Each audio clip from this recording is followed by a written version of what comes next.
Hey everybody, Temple Crazed here. How's everybody doing tonight? Alright, well, I just got done with my Whatnot stream. Went really good. Really, really good. Thanks for those that came out and supported.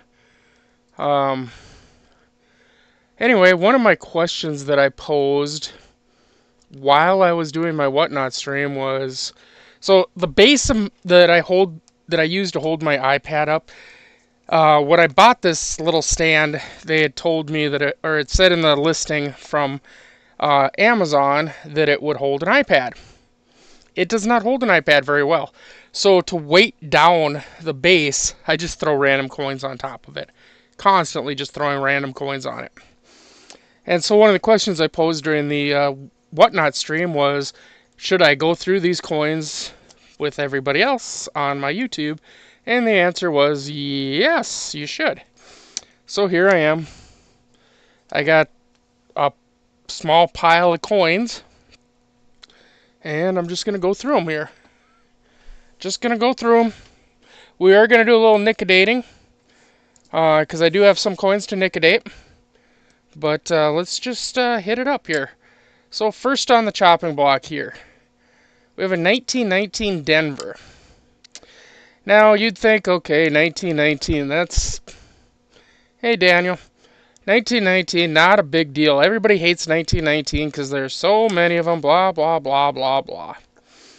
Well, I'm here to tell you the 1919 Denver is actually a tougher one to get. It is actually a tougher date to find. The 1919 is, the Philadelphia one is 392 million. So yeah, okay, I understand. The 1919S, San Francisco, is 139 million. Okay, yep. The 1919 Denver, though. The 1919 Denver is only 57 million. Only 57 million of the 1919 Denver, so it is a harder one to find. You sent me an email. I might have got it. I don't know. Still sleeping a lot. You know what I mean? Let me check real quick here. Yeah, I see some here. Buffalo's the knee nicodating. Yeah, okay, Yeah, I'll take a look at them here, Daniel, after the stream. So the 1919, like I say, it's under 60 million. Holy cow. Well, I've done 1,000 of them so far. Well, over 1,000. 1,000 of them, probably about 1,500 live, so. So anyway, that's the 1919 Denver. Now this one is the 1918, and I've kept this one out too. This is actually probably going to go into my collection, into my book. We have some, the streaks that you see is what we call woody, is what it goes by online a lot of times. It's kind of like a wood grain look to it, but what it actually is, it's actually an improper alloy mixture. So when they mix the alloy for the wheat penny, the tin, the zinc, and the copper, they're not 100% copper. That's one of the misnomers. People think that these pennies are 100% copper. They're not. They're 95% copper. They have tin and zinc in them also. So when they mix the tin and zinc, they didn't get the mixtures right, but they didn't anneal it correctly or alloy it together correctly. So you get these little stripes and stuff, and it's called a woody, and they're very, very collectible. People really do enjoy the woody. Now this one does have this weird thing going on here, and I thought at first that it was PMD, post-mint damage. I don't think it is now. I have been looking at this thing for a while, and as you can see, it's a crack straight through that planchet. There is a crack straight through that planchet.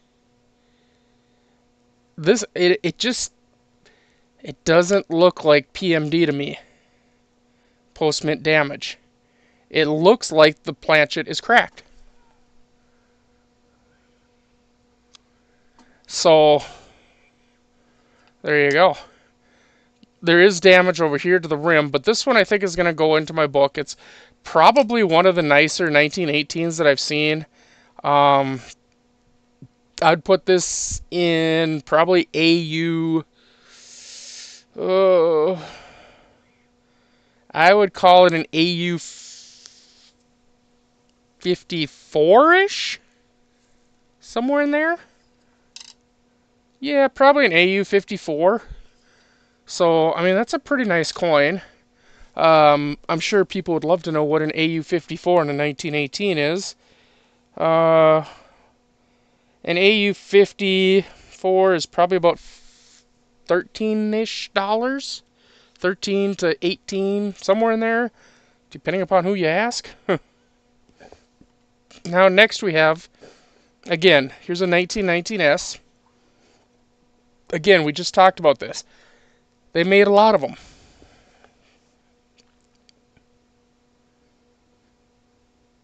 I actually have a die, Daniel. I actually own a freaking die. A real die from the mint. Here's a 1919S. This one's actually in really good shape. And as such, will probably be another one that's going into my book.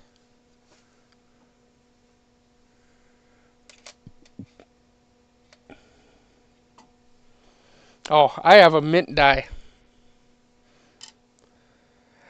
Now, y'all know I hate 46s, but you can't pass up on a 46S that looks like this.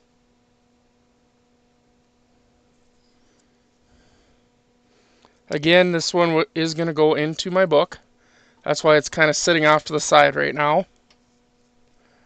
And the last one that I had sitting off to the side for the pennies on my, at least on my computer, is this 45. Now, obviously the scope again doesn't do it justice, but this thing is gorgeous. I mean, we do have a few nicks in the fields and a few in the legends, but we have nice sharp wheat lines.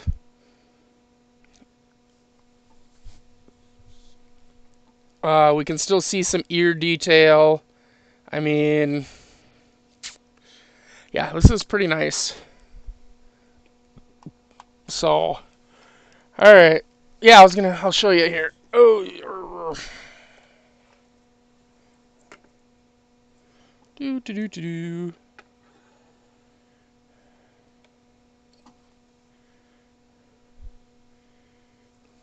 There. See? Coin die.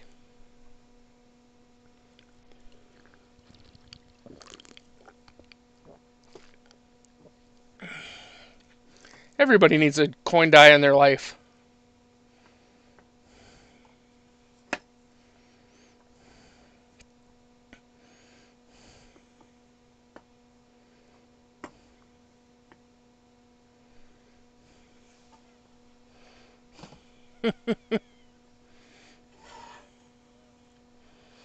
Alright, next.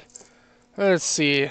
Now this is the pile that comes off of where my iPad usually sits for my shows on Whatnot.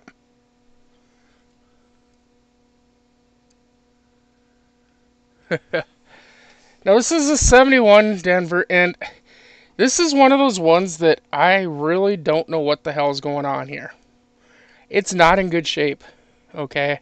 We'll start with that. It's not in good shape. But it's still shiny a little bit until you flip it over.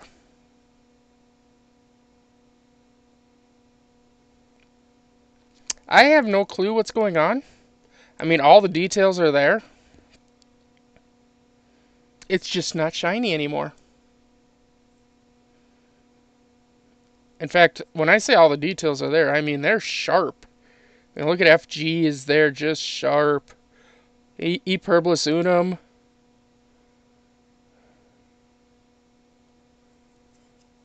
But I don't know. I'm at a loss for this one. It's really weird. So,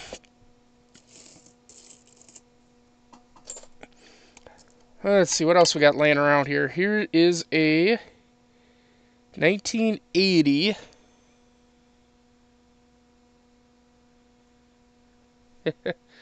1980 Susan B. Anthony.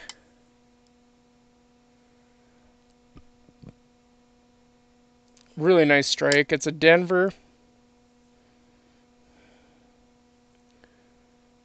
Very nice looking.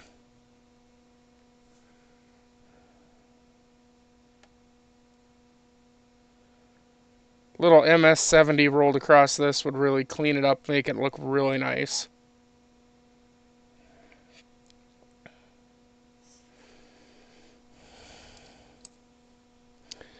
Let's see what else we got laying around here. We have Canada. 1985 Canada. I always have lots of Canada laying around, it seems like. What's this?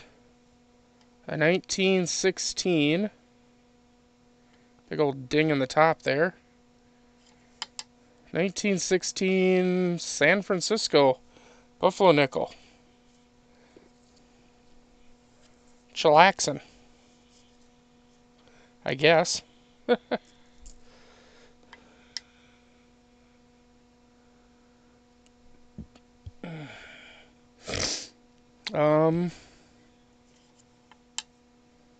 No clue. I think it's a 29, it looks like. Yeah, that looks like a 29. Random 29. Okay. How about you? You look like a 29 also. 29 Denver. Like I said, I have random coins. Why am I wearing a glove? I don't know. Hey, my hand's sweating now. Random coins just hanging out here like this. Ow. I don't know what's wrong with this thing. Lots of things, apparently. It's a 14, though. It's actually not in bad shape. I mean, except for the weird coloring.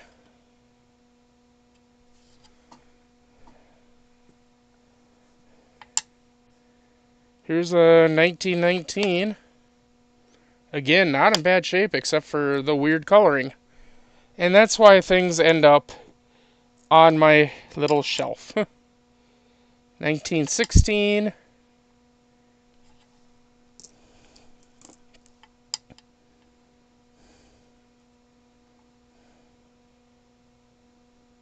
I think that's a 13 San Francisco, actually. Type 2. So that's like a $230 coin. That's why it's sitting where it's sitting, probably. Let's see what else here. Yeah, this one's got like a piece of like paint across it, so I can't even get that date. I've tried everything. I've even acetoned it for a day and can't get that paint off. So, whatever. Whatevs. Here's that 44. I did dip it in acetone, and the silvery paint stuff started coming off. So, there you go. Somebody was working on a fake 44 steel cent. So, that's fun. Here we got another Canada, an 84. I guess I'll put that with the 85. What do we got here? Here's a 65.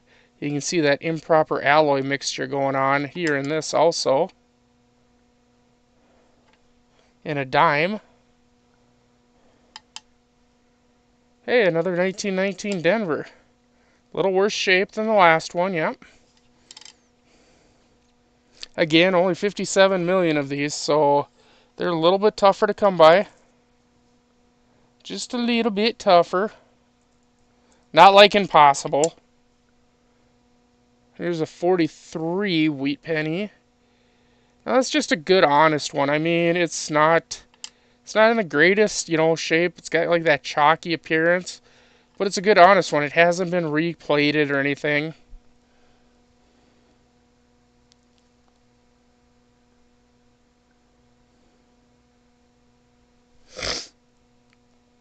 Well, the Holy Grail would be this coin in copper.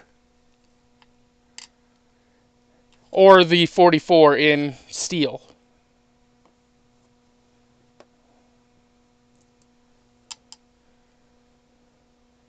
Here's a 2000 nickel that's missing. If you look right in there, a little tough to see. Maybe if I move some lights around here. There we go. You can see that it's missing part of the copper plating. Or not the copper plating, but the it's missing some of its plating. It's copper. The copper's coming through. That's what I'm trying to say. The copper is coming through. Kappa. What do we got here? 1927. San Francisco. Oh, yeah. So this one's got like all these notches and shit in it. So that's why it's sitting here.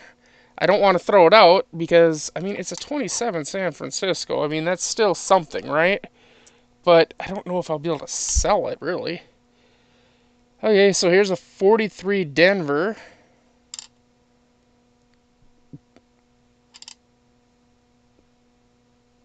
I don't know. It's just there.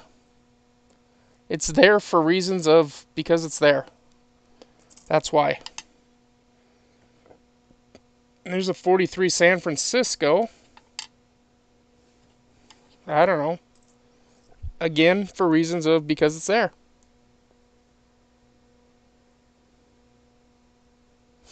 Well, we hope. Here, this coin has been. I've been experimenting, let's say, on this coin. If you can't tell. It's just a 73. I've already checked for errors and stuff. There are no errors. I found it like this. Actually, it was a lot darker than this, like a purpley, really dark purple color. And it's pretty worn and everything, so that's why I figured it was a good experiment quarter. But I mean, I've put everything at it to try to figure out what the hell is on it. Like I have this here is called Coin Cleaner that I'm going to put on real quick. It is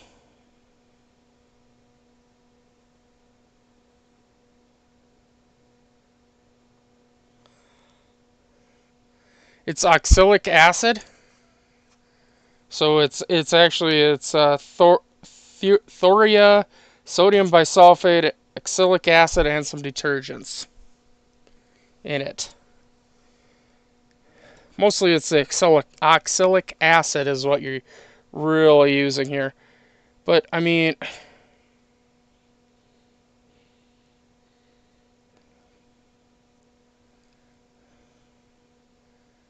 I don't know, it's just weird.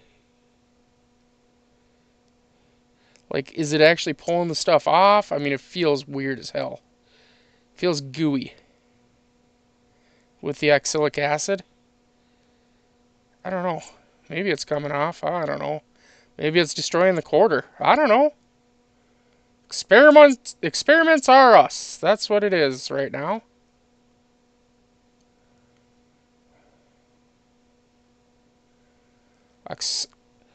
Experiment is me.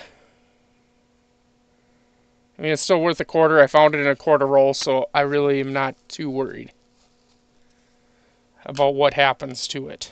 Alright? So don't get your knickers in a twist, as they say. It really didn't do a hell of a lot, did it? I mean,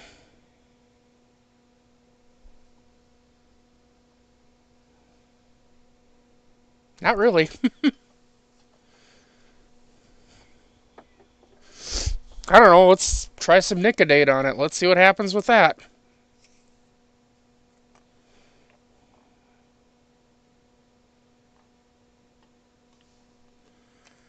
Let's see what Nicodate does to it. I don't know.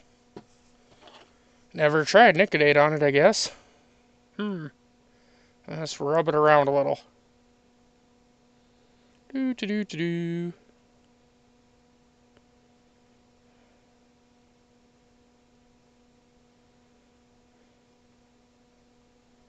I like experimenting.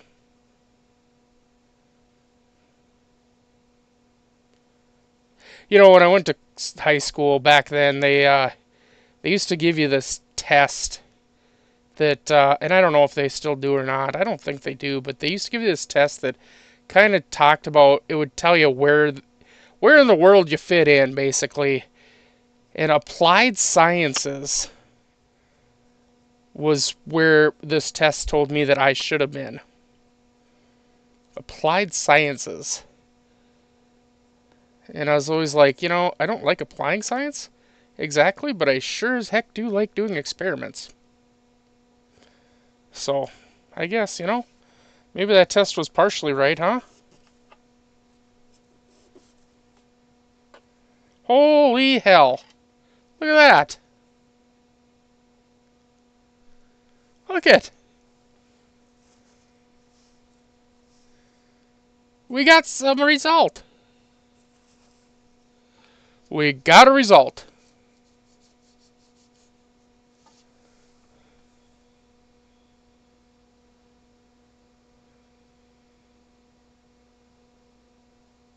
Ha!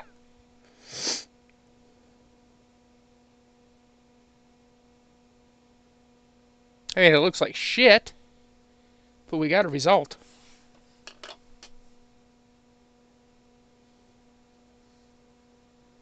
Interesting. Alright, onward.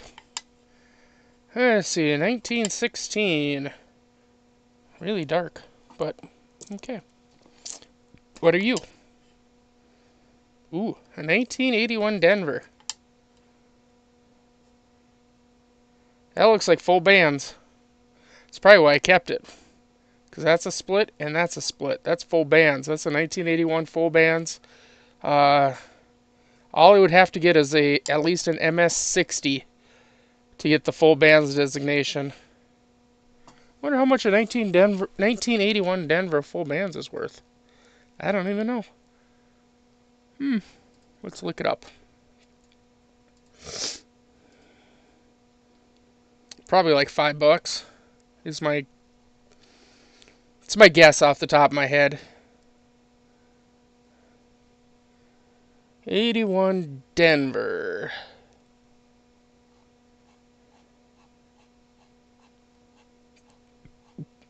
'81 Denver full bands.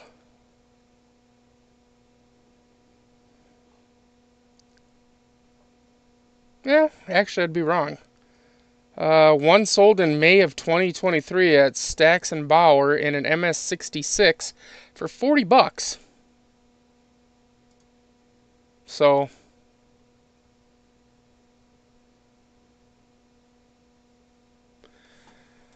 $40. So maybe that shouldn't just be hanging out where it was hanging out. Maybe that should be like, I don't know, put into a flip. Oh boy. What do we got here? 89 Denver. Another full band? Nope. No idea why that one was hanging out then. Because that's not a full band.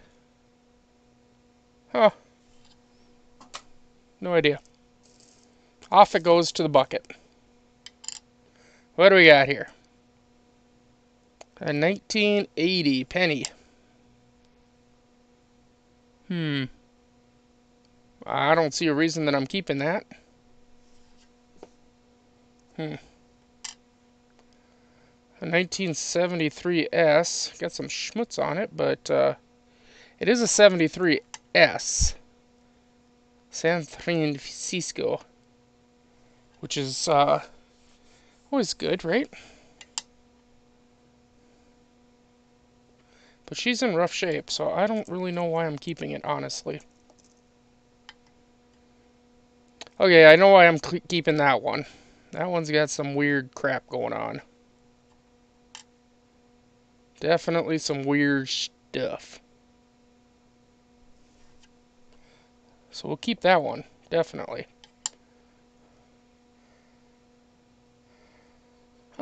74.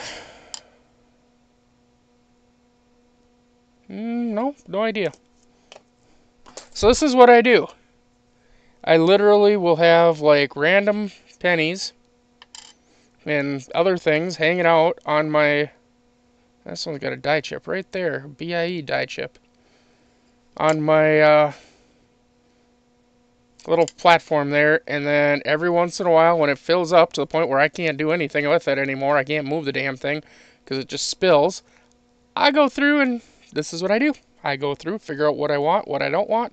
What I don't want goes in the bucket that goes towards the bank, and what I do want, then I card up or whatever. Like this 55 Denver now.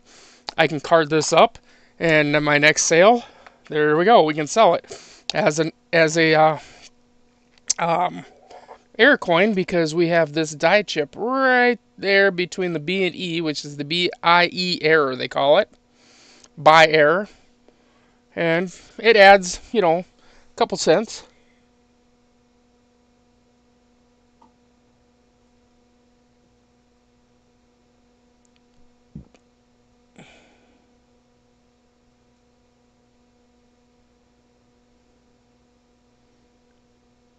Coin and card hobbyist.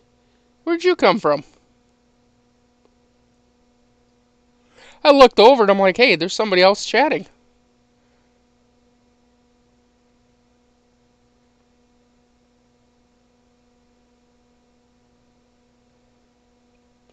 Coin and card hobbyist. Hi. Welcome.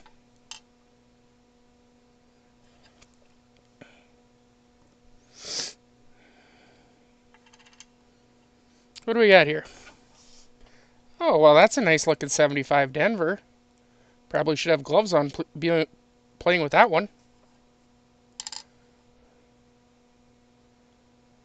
Hell with it.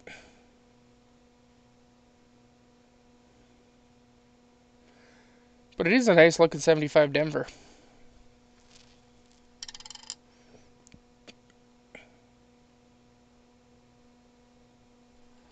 Very nice.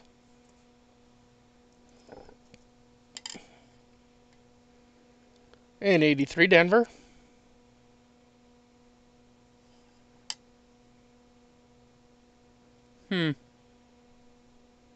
Okay. No idea. Here's a 1980 Denver. It's got a little bit of tonnage going on. A little bit of tonnage.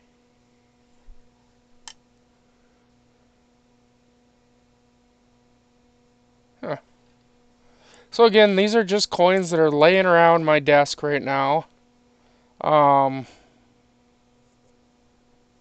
Literally just chillaxing on my desk. And when they get to be, let's call it critical mass, then I go through them and decide what I want to keep and what needs to go back to the bank. Here is an 82 large date. A little bit off center, not enough to write home about though.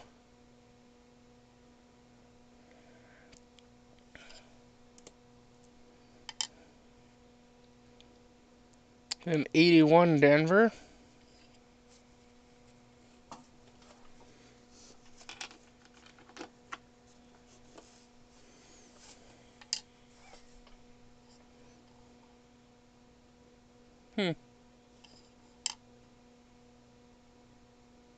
No clue.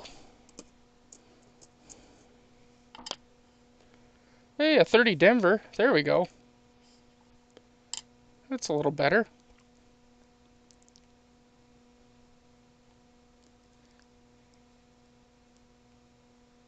Huh. Weird. Alright, well, yeah, there's a 30 Denver. That's nice. Like that. 59 Denver. That kind of looks like it might be the D over D.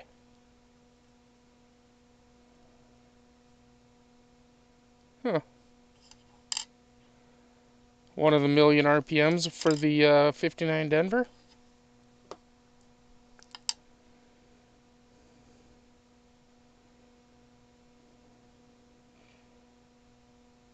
Yep. No clue. Another 74S. S.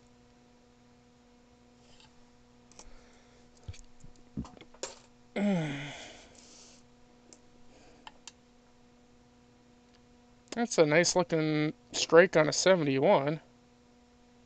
Really deep.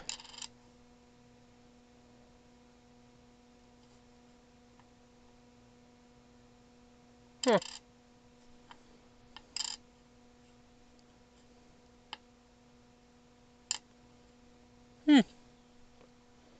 Hmm. 69. We all know why I kept that. Does it even need to be explained? Why else would you keep a 69?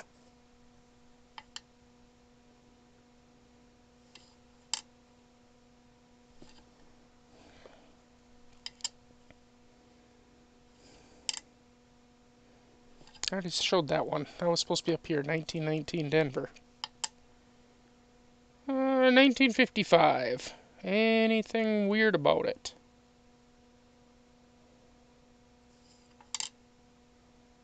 Not really.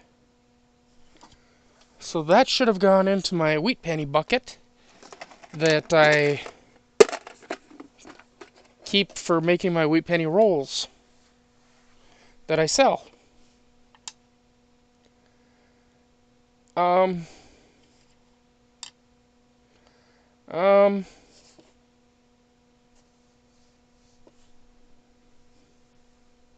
yes?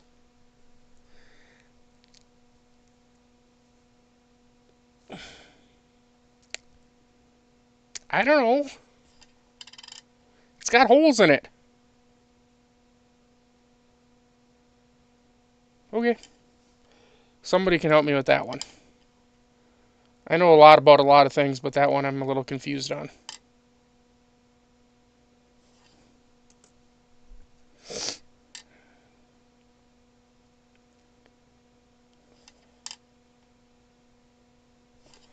'80 really sucked on their pennies and, well, pretty much everything. Except for me. I'm good from the '80s.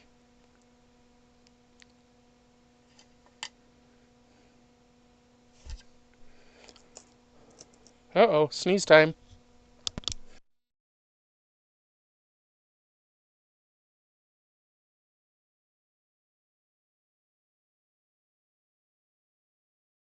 Gotta love that mute button.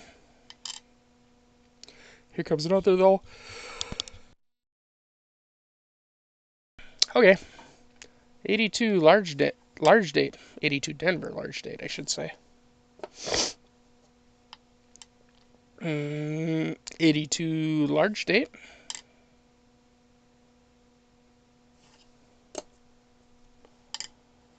Ah, 74 San Francisco.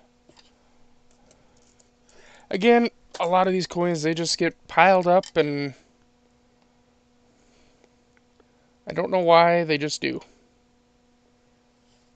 96. Not even a wide AM. Okay. 82 Denver.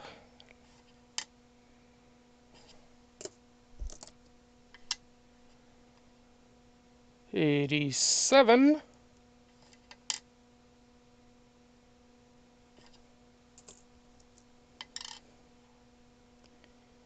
Another 82 large date.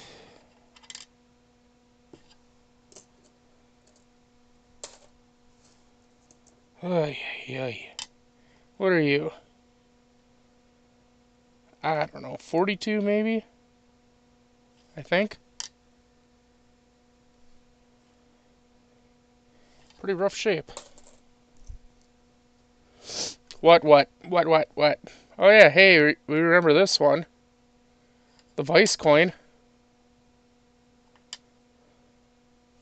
Gotta remember the Vice coin, right?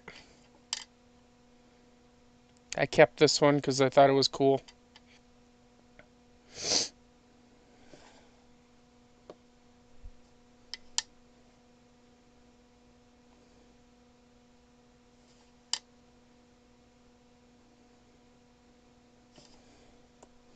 $41 Woody.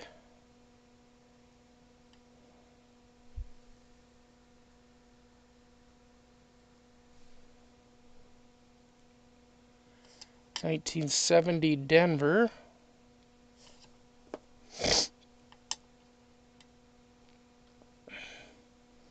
$1971 San Francisco.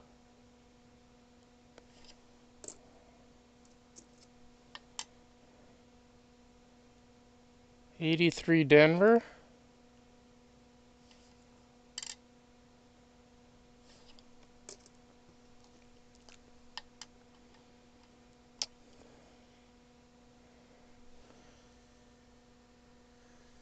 Hey, Chuck. 2000 Denver. Got some weird coloring going on. That wasn't a floating roof. This one? No, not that one. This one? 71S? I mean, it's got a little bit there, but on this side it's still attached. And this one's not either. I have a floating roof somewhere. 74 Denver. 2002. For some reason of another. 45 Denver. Actually in pretty nice shape. A little bit of carbon spotting, but the wheat stalks are really nice. Weren't you in a Jersey Stream or something a little bit ago? Just decided you should pop over here? It's cheaper to watch me than it is to watch him. I know that feeling.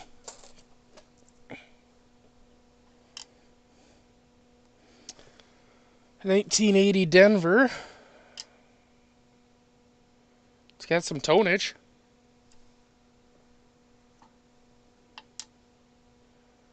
$1970 San Francisco.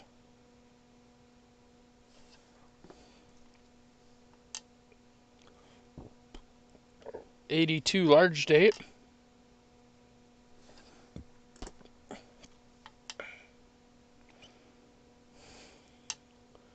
$1930 Denver. And 72 Denver. Okay, well, that's those. Let's see what else. What was this again? Oh yeah, a 16 with a bunch of holes in it. I am kind of at a loss. Anyway, yeah, now I guess it's time to throw some Nicodate on some beefaloes, huh?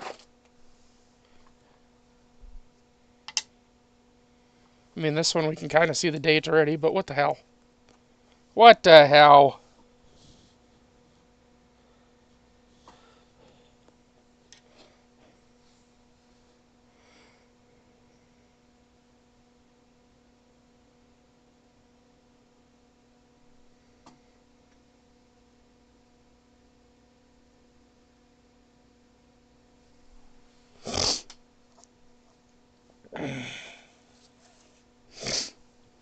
Oh.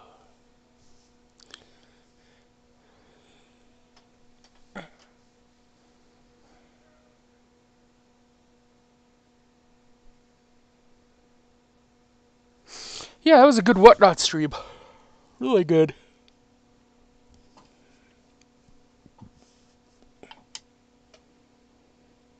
$19.29.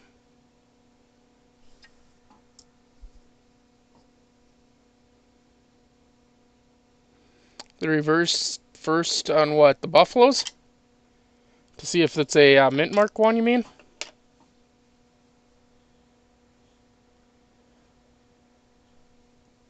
Sometimes.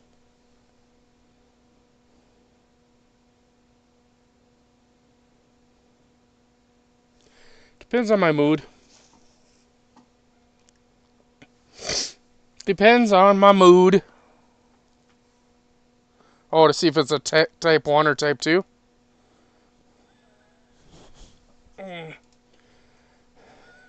No, the type 2 13 San Francisco is sitting off to the side right now. 1917. Big old dink in it, but here's a 1917.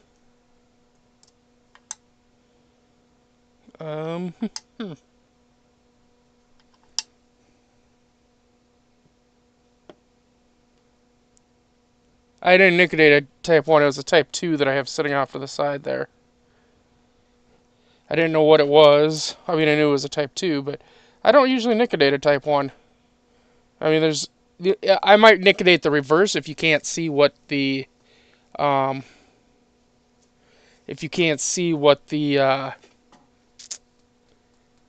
mint mark is on a type 1. But I don't ever liquidate the obverse on them because what's the point? I mean, you can tell. I mean, if it's on a mound, it's a type 1. Or if you just have a really nice 1913 type 1 like I do in my collection, then you don't even have to care. The one that probably rivals Blue Ridge Silverhounds. 1924.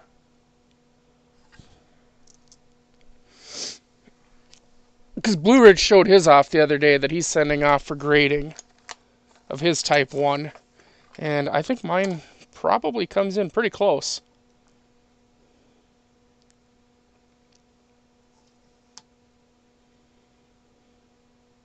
His is toned up a little more.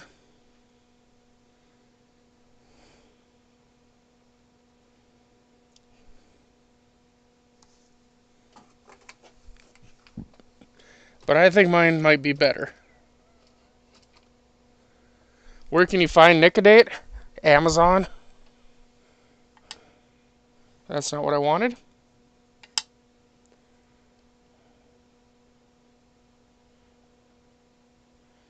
It looks like there's probably a mint mark there. Yeah, that's a San Francisco. I used the loop to see it a little better. Sometimes getting at the right light, the right angle and stuff helps to see what you're looking at just a little bit better.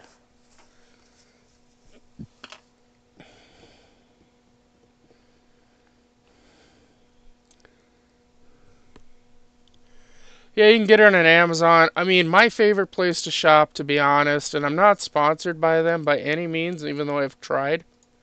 I've tried talking to them about a sponsorship, but they haven't responded. But this is like my favorite place right here, wizardcoinsupply.com. Go in here, you go to coin collecting supplies, you go to coin chemicals, and then you're going to look at, is it this one? Yeah, right there, Nicodate. It's much cheaper here than it is anywhere else.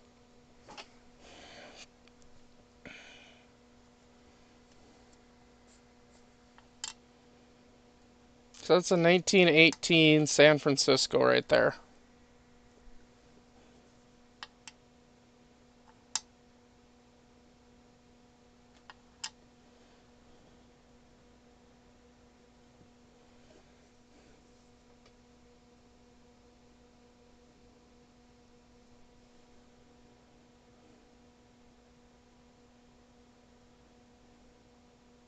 I got a guy that's actually sending me his, he has 2 long boxes of, I think it's all wheat penny ears.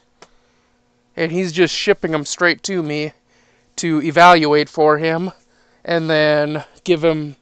Actually, I'm probably gonna buy all of it from him. But yeah.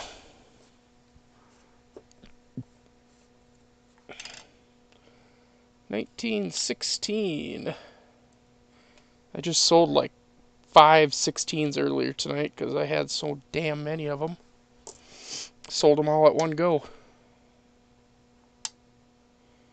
Alright, well, this is a Denver at least.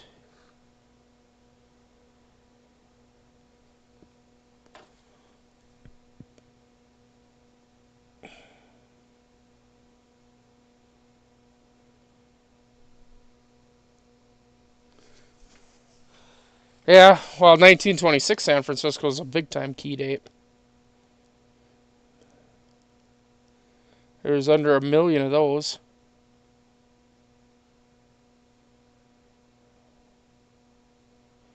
$19.18 Denver.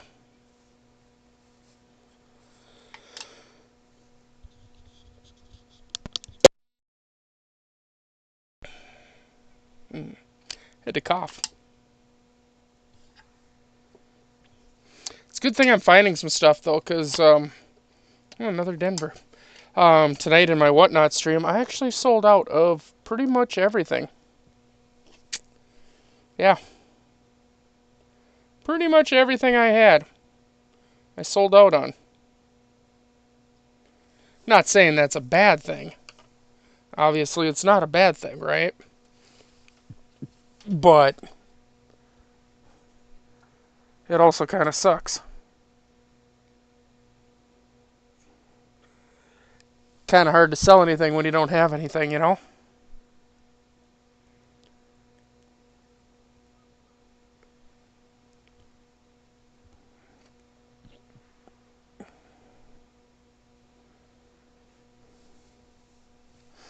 I did, however, buy another roll of the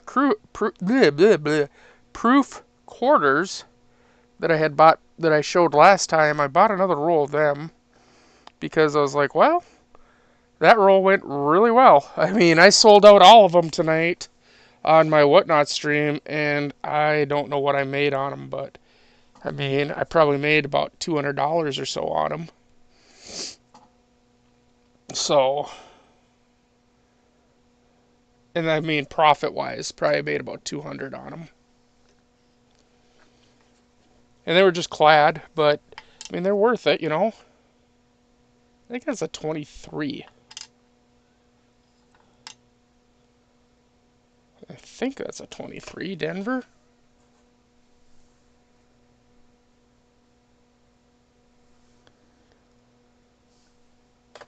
Can't really tell.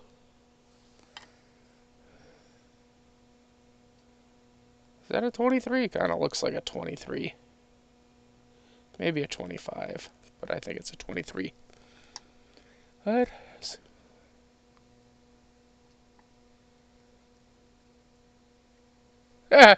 You have cursed coins? Okay, well, that's awesome, I think. Not? Probably not.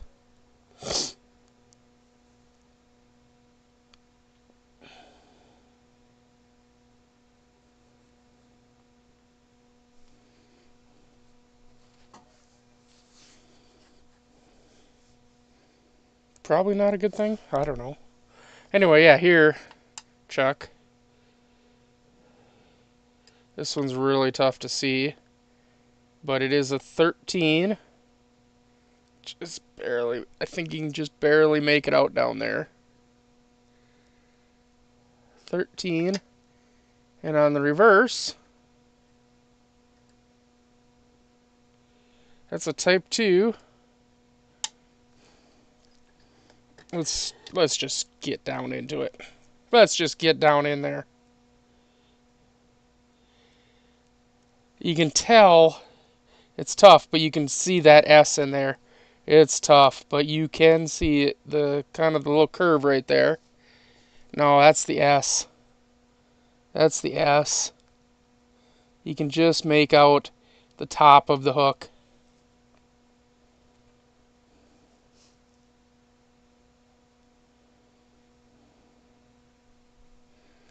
Yeah, that's the S. But it is tough. That's the $235 one. In a G4, of course. I don't know I don't know what to do with it. Because I know if I put it up on my Whatnot stream, you know what's going to happen, right? And you know what's going to happen. I'm going to get $5 for it. If I'm lucky. I don't know if eBay is a better place for it or not, with the how tough it is to see what it is. So, I don't know. I just don't know, man. Maybe I should just give it to you, right? No, let's not. You'll give me 6? Oh, well, thanks, bud. Thanks, bud. Here's a roll of wheat pennies that I got laying here at my desk. I don't normally take these out to show people. But 57 Denver, we got a filled B, but it is in red condition.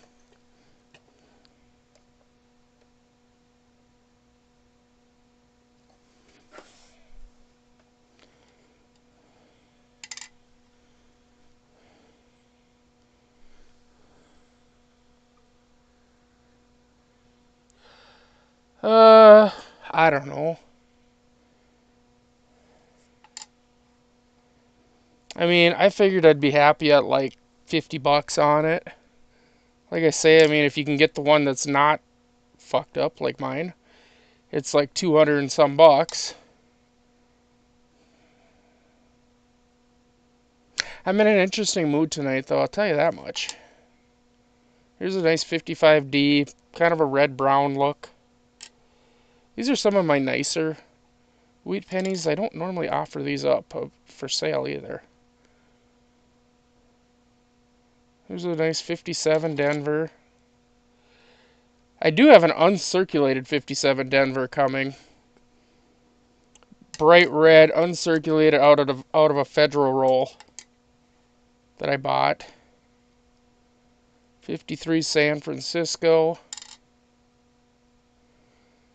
You know, most of these pennies here in red like this. Can you see it again? You can sure see it again. It's rough. Like I say, it's tough to see that 13, but it is there. You just got to get that damn light just perfect. Hold on, let me fuck with the lights. Boy, Stitch better not watch this video, because I'm cursing up a storm. Well, there. Maybe. I mean, I can see it. I don't know. Oh, hell, you guys can see it better than I can. I'm looking through my scope going, I can barely see it. I look over at my monitor, and then I look at the stream, and I'm like, wow, it says 13 right there. I can see it plain as day. I'm an idiot. And then that you can just see the top of the hook for the S back there. The reverse looks a little better than the obverse. Be a good book filler for, you know, whatever, but I don't know. Tell me what you think there, bud. You know me. You're a good customer. Well, we can deal. Especially if we're not going through Whatnot, we can definitely deal then. I mean, what are you thinking? There's another 53S. Beautiful red.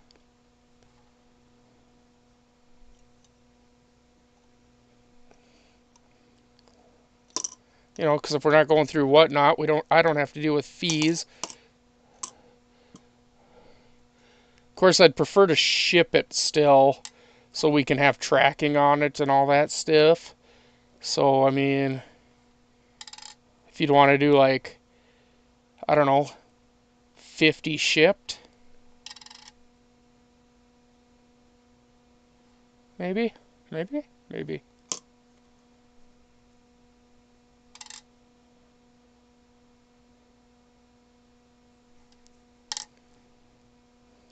Let me know. You got my email, always. You got my email still. Sounds good. There's another BIE.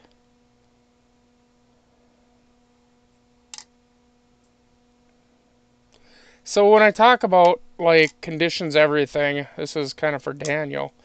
You know, a 57 Denver or 58 Denver or just a 58 in general wheat penny is not really worth a heck of a lot of money. All right, that's fine. It'll sit over in the corner, I guess. Um, it's not worth a whole heck of a lot of money, but when you get them in, when I say condition is everything, you know, when you have, you know, first of all, red is the most desirable color, right? And then it would be red brown, and then it would be brown. Like this here is what is red brown is what it would be considered. And then we talk about like here's a rim ding. The flat areas are called the fields. You can see all the scratches and stuff, and then the legend are the little details that you see everywhere. You'll look at them and stuff. So, you know, when you start looking at all that, that's when you start, you know, figuring out a price. Here, this one would actually be in red. You may not be able to tell that, but you know, we got a scratch up here, not too bad. Little scratch here. Some of these are actually some of these little scratches that you see, these little fine scratches you see, are actually die scratches or die markers. So those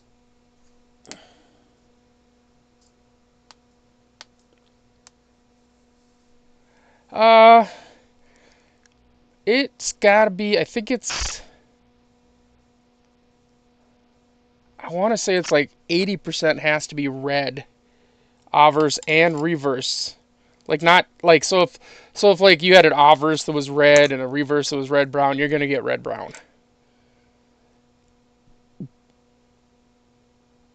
This one again would hit red brown, even though it's mostly red. There's enough brown to bring it to the red brown.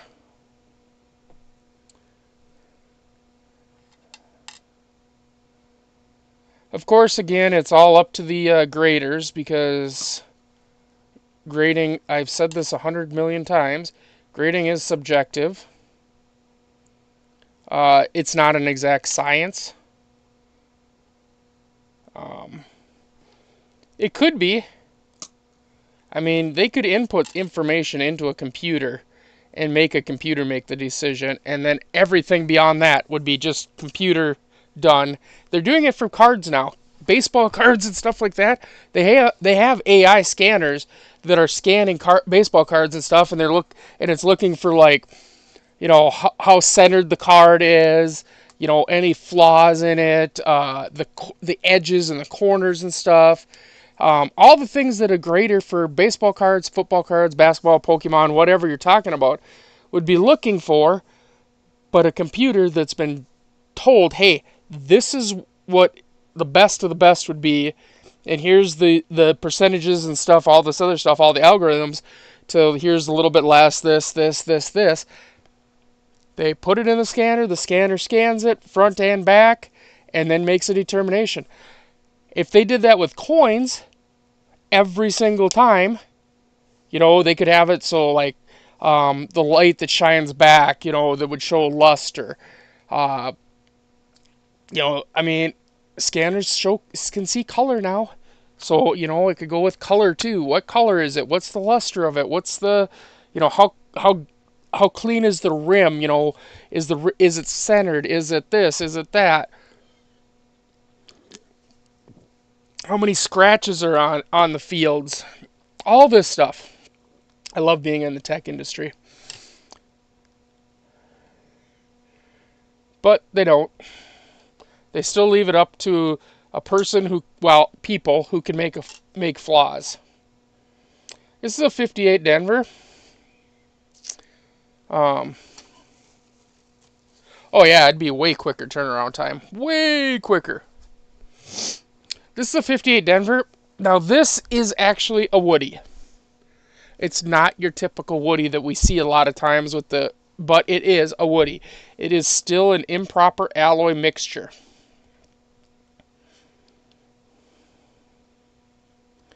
It's not the one that you'd normally think of, but it is a Woody.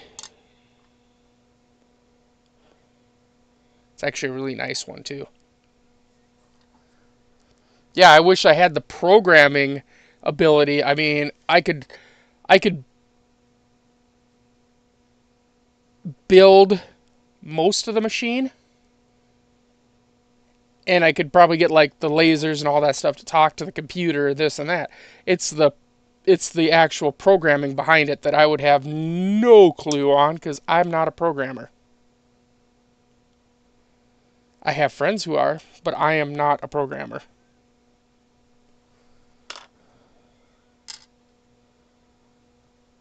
Now, that's not to say I've never programmed, because I had to take Java when I was in college, and I passed it with a B, I think. B plus, something like that. It was one of my lowest grades in college, anyway. I pretty much sucked at it. I also took, well, or not took, but on my own, I did do some Python programming, which Python would probably work for it. I don't know.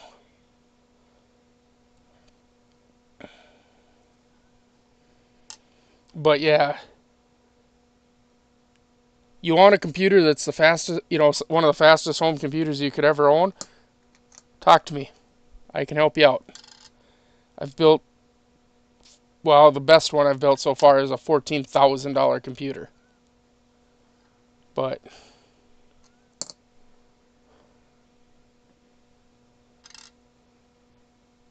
I mean, I thought mine was expensive when I put $5,000 into my computer. And then I had a customer come in and wanted one for, wanted a really nice one, and I built it for him. It was $14,000. Look at that beautiful coloring right there, like this purpley color. Very cool.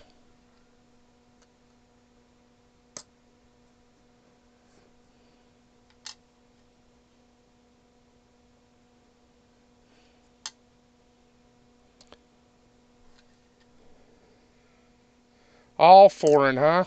Yeah.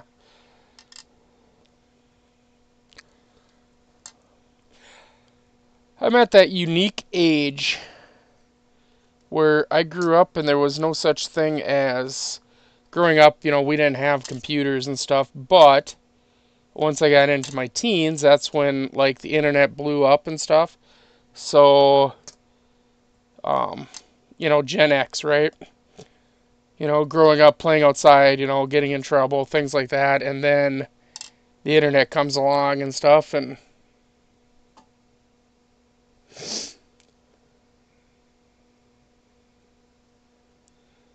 oh, cool. Her and I could actually probably talk language together because I actually have I have a degree in information systems administration, and I have a diploma in IT forensics, information technology forensics, and cybersecurity. So like cyber ops, the whole hacking thing, which I enjoy so much, and my wife just doesn't listen to me because she got hacked on Facebook. I'm like, I have a degree in this. You shouldn't have got hacked. But she did.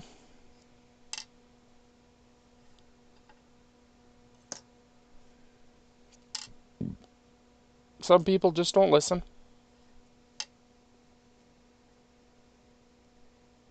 Oh, yeah? Yeah? I could see that. I actually used to, at my last job, I did a lot of work for a legal team. Because of my cyber ops stuff and whatever, they had me do a lot of data recovery and stuff for a legal team. And then when my boss let me go because of cutbacks, he lost that contract because he didn't have anybody there anymore with my degree. And he was pissed. He asked me, he's like, why'd this company, like after he fired me or let me go, he's like, why'd this company leave? Why aren't they coming to us anymore? And I said, because the only reason they were coming to us is because of my degrees that I had. You have nobody in your shop that has any degree anymore. Nobody in a whole computer shop had any kind of degree for computers. The one person that had all the degrees, he let go because he said he couldn't afford me anymore. I'm like, you're an idiot. Couldn't afford not to have me. Now he's on his way of going out of business.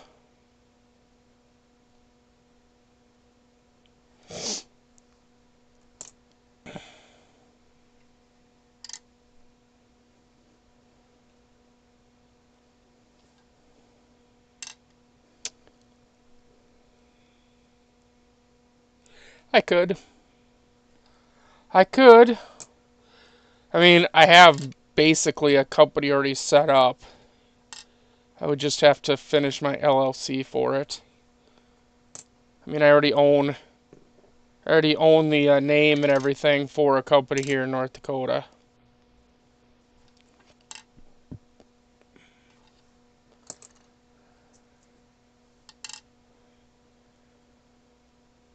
But you know, it was funny. I went to school, and it wasn't that long ago I went to school. I went to school in 18. I went back to school in 2018 for computer stuff at the age of 38 years old. And I graduated, and it took me 3 years because I had to make up a lot of the crap that, I mean, a lot of the stuff that people are learning now in high school, I didn't learn when I went to high school, right? I mean, it just wasn't something that was taught.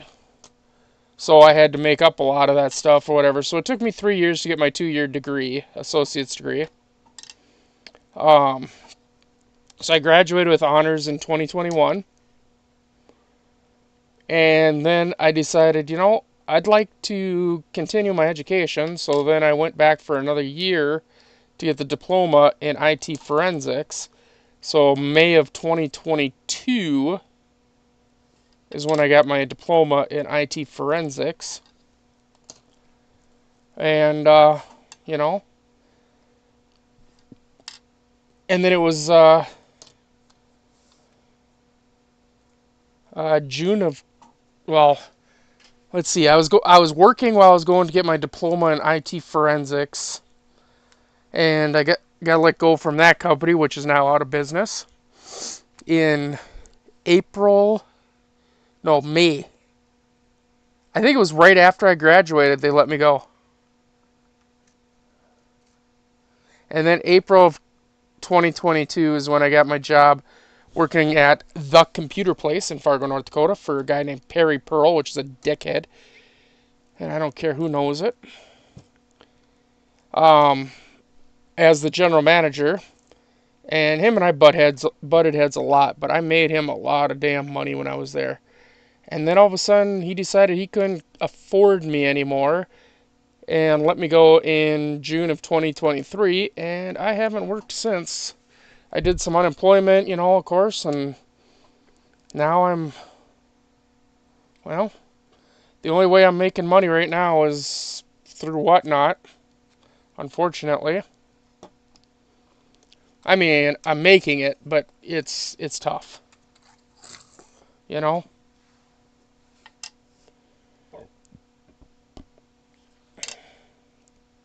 1953 Denver.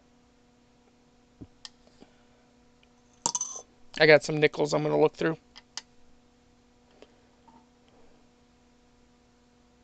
Yep, married, kids are growing up. I got a dog.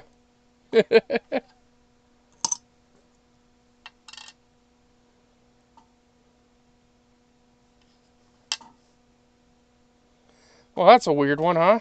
You had a pretty nice reverse on that, but that obverse looks really, well, like I like to say, mushy. Kind of mushy. Weird.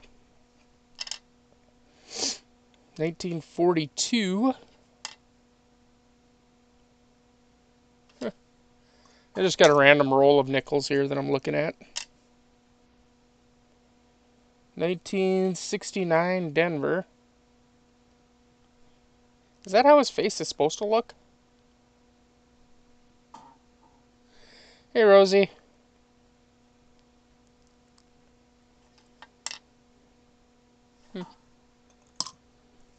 I'm just doing some randomness stuff.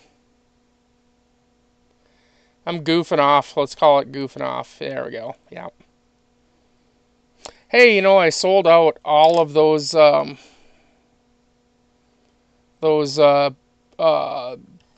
not all of them. I kept one for myself, but those, proof quarters. I kept that one 1980 for myself, but all the other ones sold out.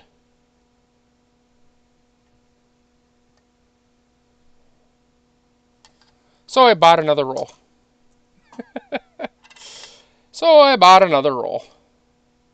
They did really well on my Whatnot stream. So we'll be hunting another roll here eventually. Also, I was mentioning this in my Whatnot stream. I guess I haven't even mentioned it here.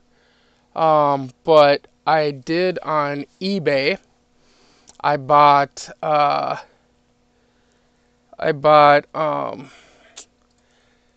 some rolls. Let's see, 1, 2, 3. I think that was 4 rolls of pennies. I wanted to say 1, 2, 3, 4. I got 4 rolls of wheat pennies coming. All of them say, of course, that they're quote unquote unsearched. That's why I bought them mostly, because I like buying unsearched wheat penny rolls, and then, you know, we search them and find out that they're, you know, crapola. Huh, what happened? Something not right, yeah.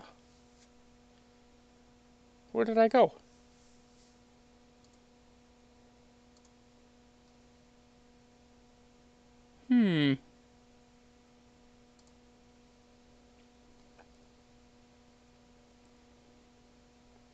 I think I disappeared for a second.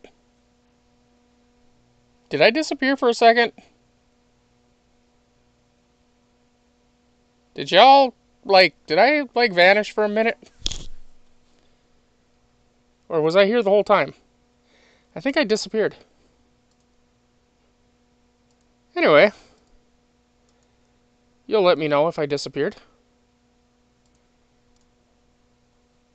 I did disappear, okay. Alright, for a second I think I disappeared because I think I closed out of my stream. So that's, you know, that's fun. I'm an idiot. We all know it. Let's see here. Anyway, I was saying that I keep getting gifts from Whatnot. It's really weird. People keep buying me things. I mean, I'm not upset by it. It's just weird. I find it weird. I mean, it's cool, but also weird. I also have Girl Scout cookies coming. Should we do a review of them too? When they come? Girl Scout cookies. Anyway, let me see here. I am going to pull something up here in a second. Here we go. Well, let's look at it. What the hell? Here's my purchases. There you go. You can see there's one of the rolls of quarters I just picked up again. You can see where I got this one from. Yeah, I know, I said it was from a dealer. It's not from a dealer. It's from these people. Hello? Am I live? There we go. Alright. I also bought this. This is for myself. I bought this for a really good price. I thought this was an amazing deal. Hey, scroll down. Look at that. Look at that double clip. Very shitty looking coin, but really cool. Let's see. Anyway, here's one of them. $12.04. 50 assorted. Wheat roll. Scarce. Scarce. They're scarce. So, yeah, we'll be hunting that. We'll see how scarce they are. Look at how much I paid for this one. $57.50. Holy hell. But, as you can see, there's a 10S there. That's a semi-key. And there's a 13S. That's also a semi-key. So, yeah. This was for me. This is for me. This is, I don't know why I just did it. It was good price, $5. Here's for you guys.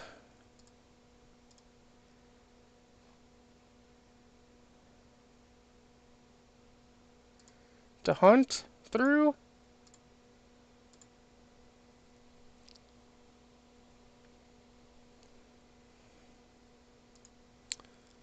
And here's another one to hunt through with you guys. Except for the end pennies for me. The 1922 Denver is for my book. I just sold my other 22 Denver today.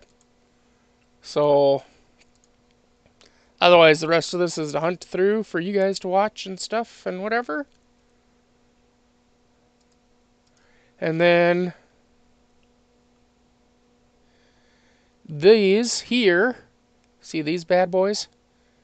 39 Philly, 37 Philly, 44 Philly, and a 42 Philly, all in nice red condition. Yeah, $27 for 4 wheat pennies. Those are all going in my book. I'm starting to fill my book, and this is what I want it to be full of. Red, brown to red and red brown pennies for my penny book.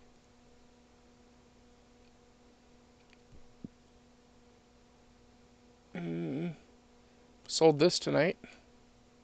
What else do I got? Oh yeah, here. Crossing the Delaware Error. $4 for 4 of them. That was a good deal.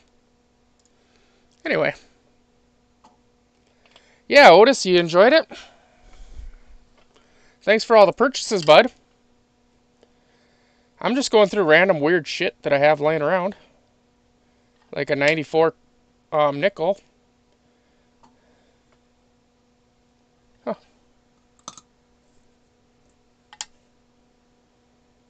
And a 67.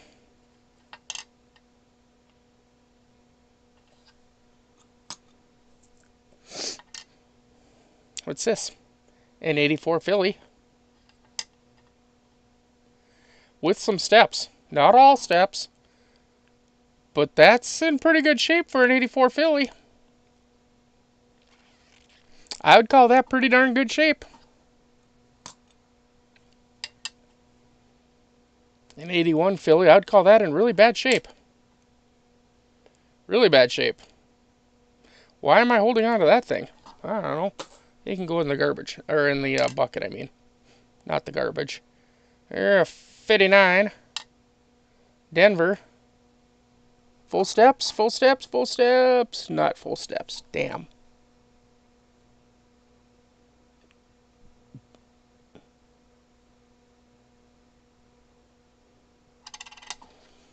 Oh, they'll get everything. I mean, it says right now that it was already shipped out, but everything will get shipped out tomorrow. 59 Denver. Almost full steps, not quite. Dang. Another 59 Denver. No, just can't get that full steps, I guess. Nice looking 65.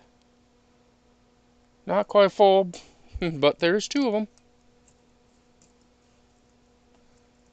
See you later, Chuck. My more current Jefferson nickel favorite, the American Buffalo.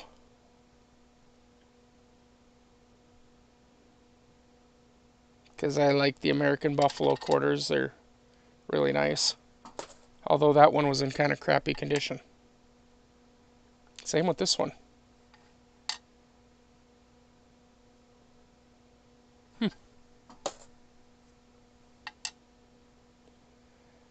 Another 59 Denver.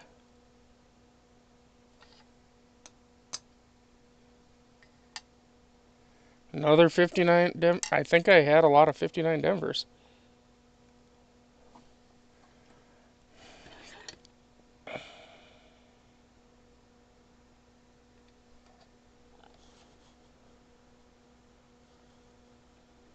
So to be full steps, you have to have 5 full steps.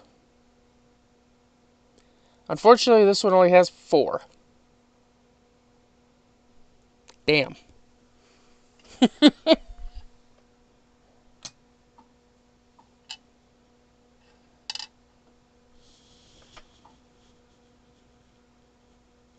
Now that one there could be considered full steps.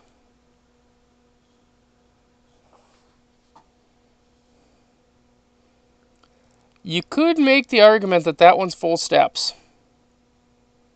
Now the other thing you need to have though is it has to reach an MS60 minimum. That's the other thing. You can have full steps on a nickel, but if it doesn't hit that MS60, you ain't getting a full steps because I don't know, because reasons, I guess. I think this coin would hit MS60 though, at least. Yeah. So what's a 59 Denver in a full stepper? How much is that worth? Probably $3, right?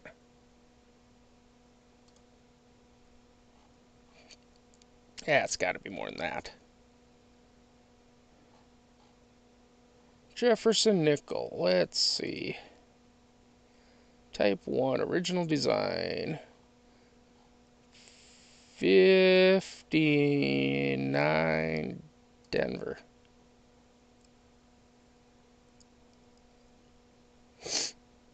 Full step.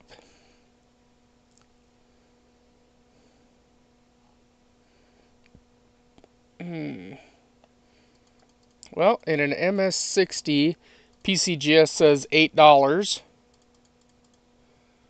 A 64, they're saying $45. In a 65, one sold May of 2023 at Heritage Auctions for $75 in a PCGS, and NGC, the last one that sold for NGC was July of 21 at Heritage Auctions for $84. In a MS66, one sold PCGS June of 2022 for $1,080. Wow. I don't think it'll hit that much. It'd be cool though. I mean, an MS66 isn't that hard to get, really. Maybe that one should be sent off for grading. Maybe somebody should buy it from me and send it off. Or that one. That one's even nicer. What else we got? American Beefalo.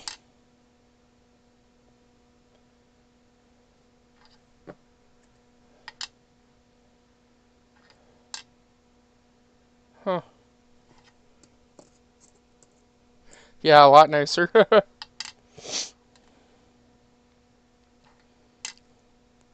I do have something that I don't know that I've ever actually shown on my, I don't think I've ever actually shown this in any of my streams. Where the heck is this it? I have this book I bought a while back. It's Jefferson Nickel 2004 to whatever. It's a Whitman Classic book, and it does have some of the nickels in it. the newer ones. Well, I mean, not. I mean, there's not a lot in here, but let's see if I can show it this way. Maybe. Let's see here.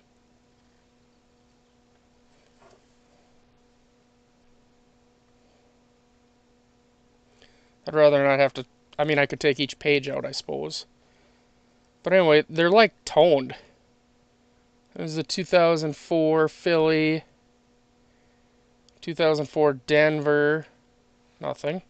Look at that thing. The keelboat. Look at all the toning going on in that thing. And this is the Denver keelboat one. Yeah, I know this top slip piece doesn't fit right. And then there's the American Bison Philly. All nicely toned. And the Denver, all nicely toned. And then Ocean View. That one's in really good shape too. Denver Ocean View. And then we have the 2006 Denver and Philly. And I can't reach the other one. It doesn't go any further back. Damn it. But it was 2007 anyway. And a 2008.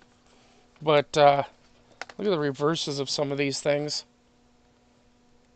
Look at that. Look at how frickin' toned up that is.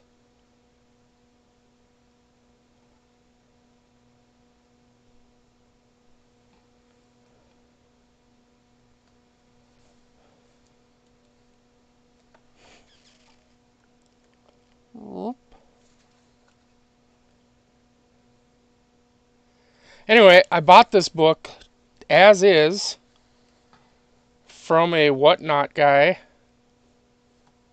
And this one here. No, your eyes are not playing tricks on you. The camera is like literally showing you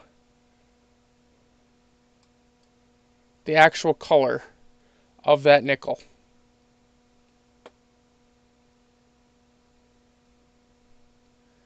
That nickel is literally that color. Anyway, I bought the book from a Whatnot seller literally for like $5 with those nickels in it. I couldn't believe it.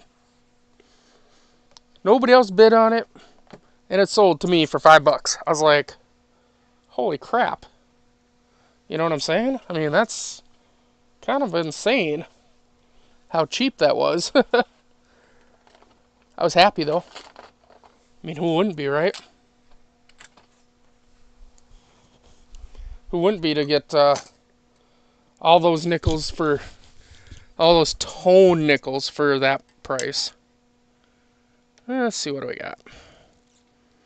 2021 Denver full step.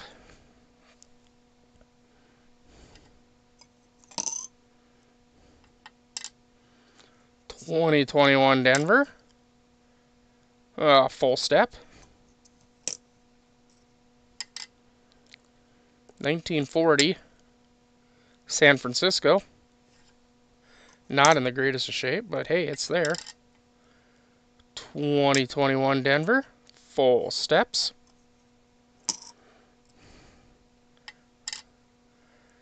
Now there's a nice 2005 Denver American Bison.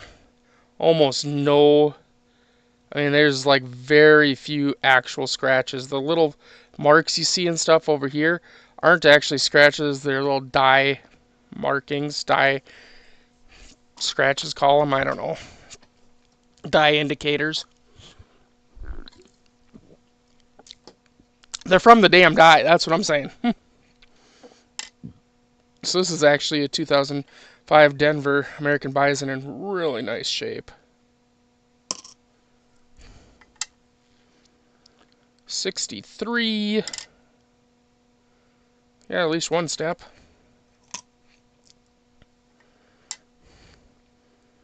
Nice 68 Denver.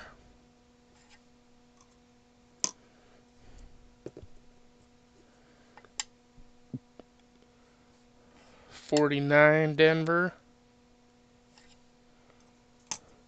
I don't have my 50 or 50 Denver anymore. There's a 40 San Francisco. Because I did something with them. Not sold them either. And there's another 40 San Francisco. I did not sell them, Sam I am. I actually put them into the nickel book that on the outside I've kind of still been working on the nickel book that's going to be given away to a YouTube subscriber. Even though I don't have the, I haven't been hunting the nickels, I'm still kind of adding to it anyway. So, when I get a chance or whatever, or I find something, I do add to it.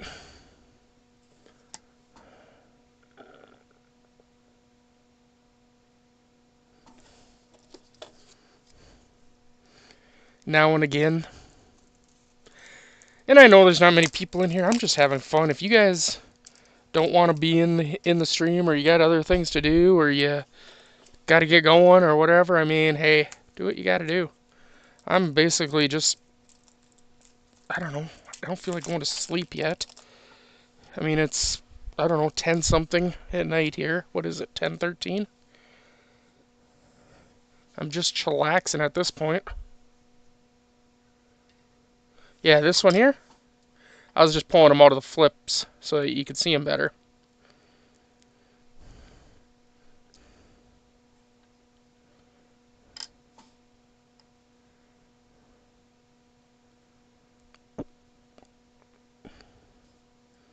So there's one of them.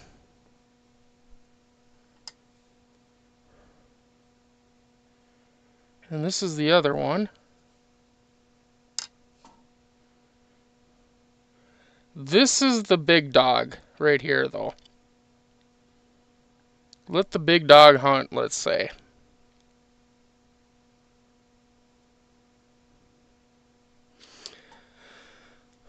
This is the big dog.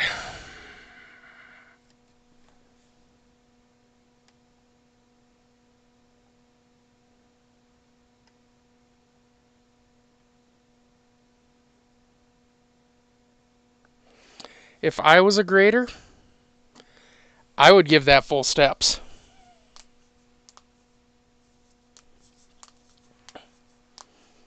If I was a grader, I'd give that full steps. If somebody sent this in to me and I was a grader, yeah, absolutely, I would give that full steps. I mean, that's got...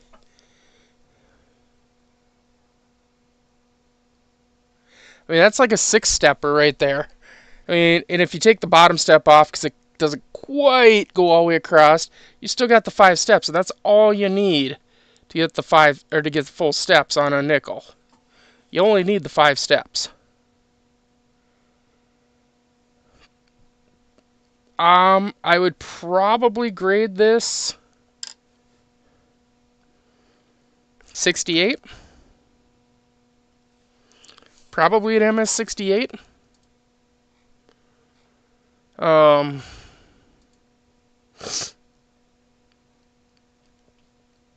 Let's see here. Type 2. 43 Denver. Full steps.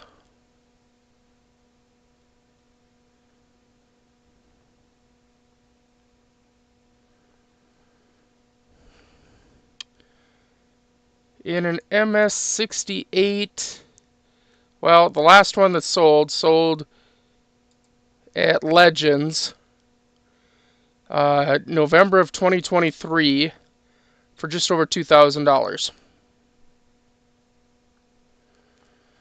If it got to 68 plus, that's apparently the highest grade in full steps. The last one of those sold at Stacks and Bauer in 2021 for over $6,000. But PCG has a suggested price guide of $20,000.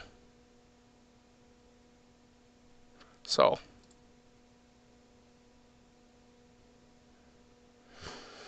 I'm not a grader either, but I've graded enough damn coins. You know, I mean, I've gone through the process enough times.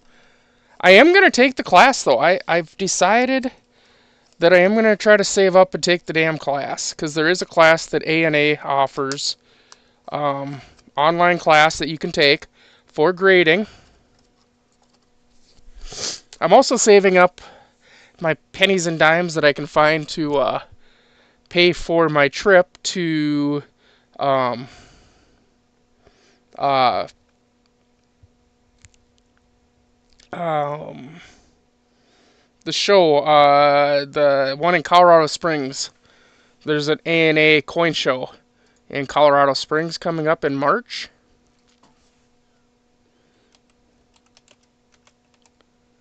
Let's see.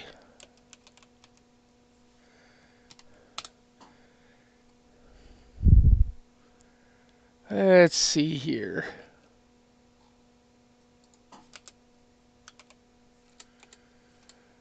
See if I can find that schedule real quick. And of course, it's American Numismatic Association, if you're wondering what ANA stands for.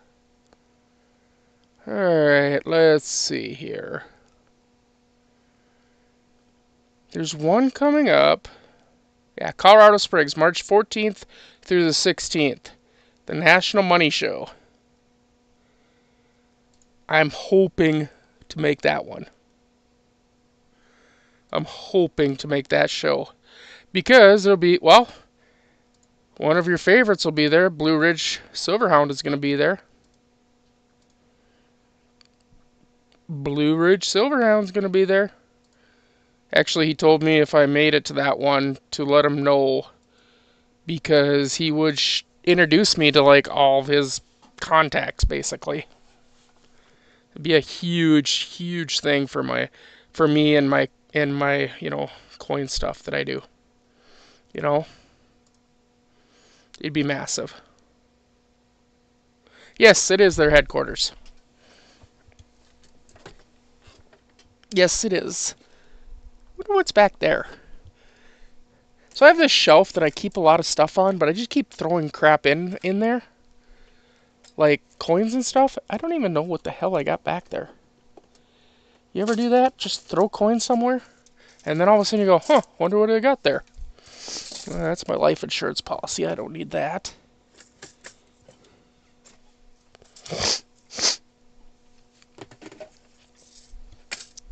Hey, I didn't know I had one of these left. Sweet. Look what I finded. This is the United States Mint Westward Journey Nickel Series. Look at that bad boy. Oh, you guys can't see it. Haha. There we go. Again, United States Mint Westward Journey Nickel Series.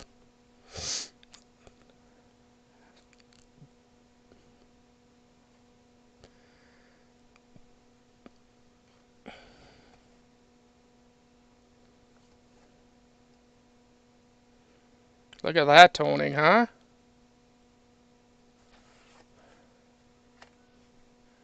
I didn't know I had one of these left, even. Ooh, baby! Oh, baby! That's a sexy buffalo. So is that one.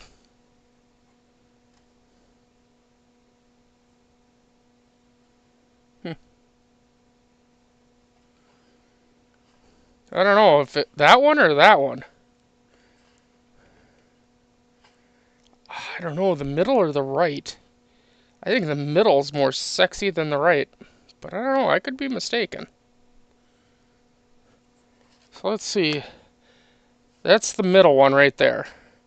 And that's the one for the right.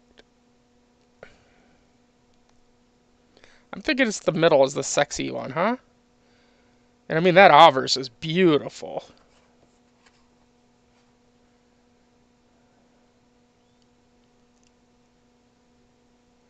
Huh. Anyway, I kept one for myself. I thought I kept one for myself, but then I thought I sold my last one to one of my Whatnot people that was like begging me for one. I guess I kept another one for myself. Huh, that was cool of me. I think, did I show you guys? I showed you guys my 2023 American Silver Eagle before, right? The West Point one. I should really put gloves on if I'm going to play with this thing. In fact, I think I'm going to put gloves on before I actually play with this thing. Because I think I'll actually pull it out of the case for you. So I was playing one of the games. I was telling people earlier in my Whatnot stream. I was playing one of the games on Whatnot today for one of. I think it goes under Discovery Goods or something like that.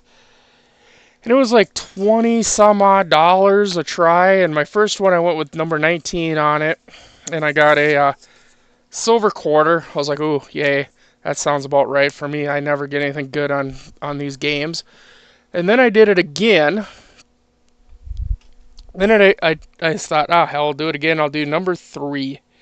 And I actually got, I couldn't believe this, I got a 1987 MS-69 American Silver Eagle. I was like, holy crap.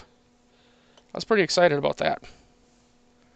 That's a lot better pickup than a quarter.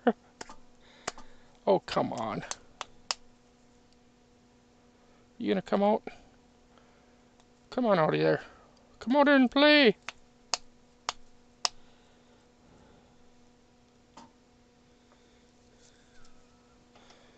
Come on out and play. Everybody wants to see you. There it went.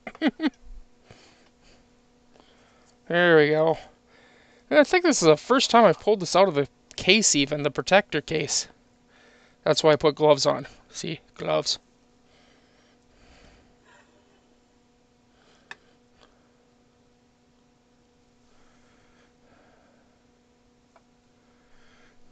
Gotta go higher.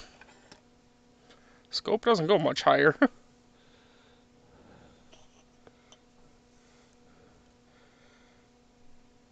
2023 American Silver Eagle. Beautiful proof. And there's the W right there. Right there. West Point.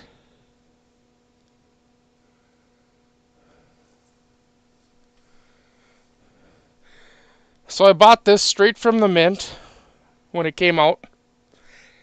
They were expensive. 85 bucks. But man, is it you just can't, what else can you say about it? It's beautiful, right? I mean, look at the reflection. You know, I mean, the frosting on there is gorgeous. Look at that detail of the feathers.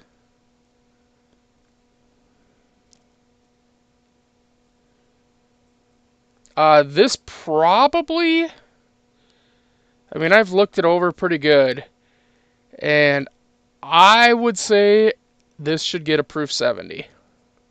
This stuff you see here is just dust.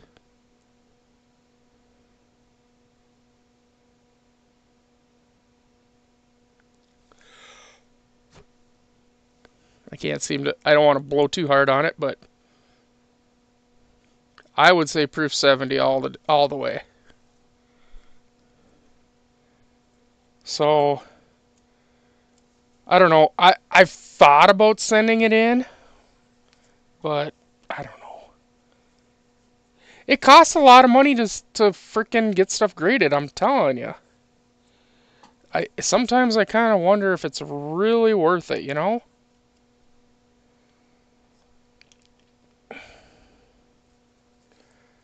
I mean, it's great for the protection, right? But, I don't know. It costs a lot of damn money to get shit graded. And I don't know what a proof 70 is even in this. 50, 60 bucks. I mean, it just seems like they're just not worth the money, really. But I mean, I have the look at that box. Isn't that cool? The black box with like the black writing on it and the seal. And that's just cool, I think. And then the full box. 2023 American Silver Eagle. Proof coin.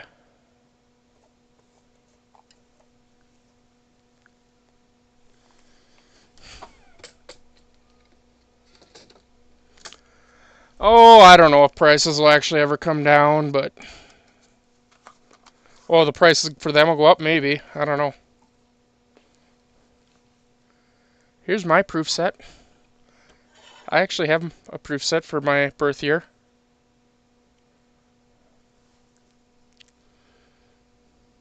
See ya!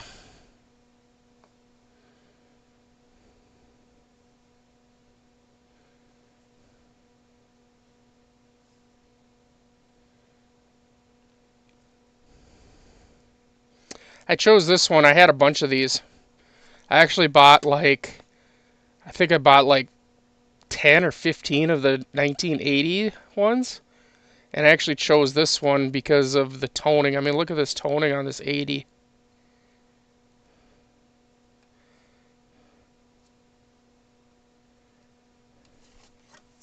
I know, that's why out of all the ones that I had, this is the one I chose, and I sold the rest because, you know, the toning was what caught me. It was like, oh my god, look at that toning.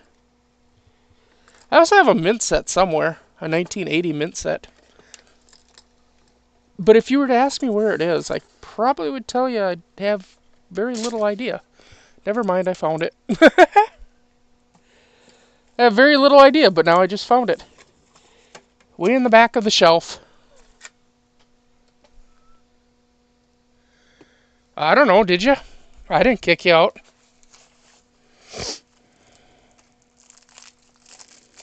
Alright, so here's a 1980 mint set. So there's the Denver 1980 Susan B. Anthony. The 1980 Denver JFK. San Francisco. The Denver 80 nickel. Dime. The penny. The quarter's pretty.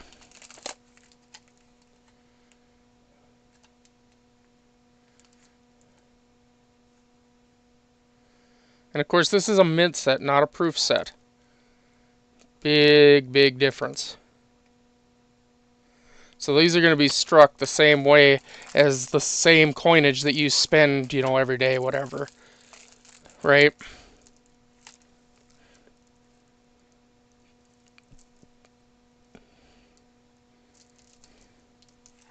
These are the sets that people a lot of times will take to get those MS grades, you know, the big mint state grades. They'll cut these open and take coins out of these.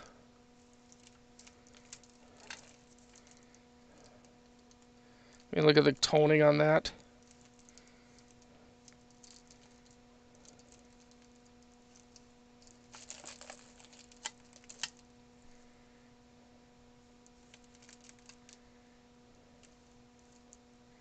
Again, these are like the sets people would cut open, like say this quarter, for instance. And they'd cut this open and then take this quarter out and send that quarter in for grading and try to get an MS grade on it. Or, you know, this is missing the steps, but if it had full steps, they'd cut this out to send it in.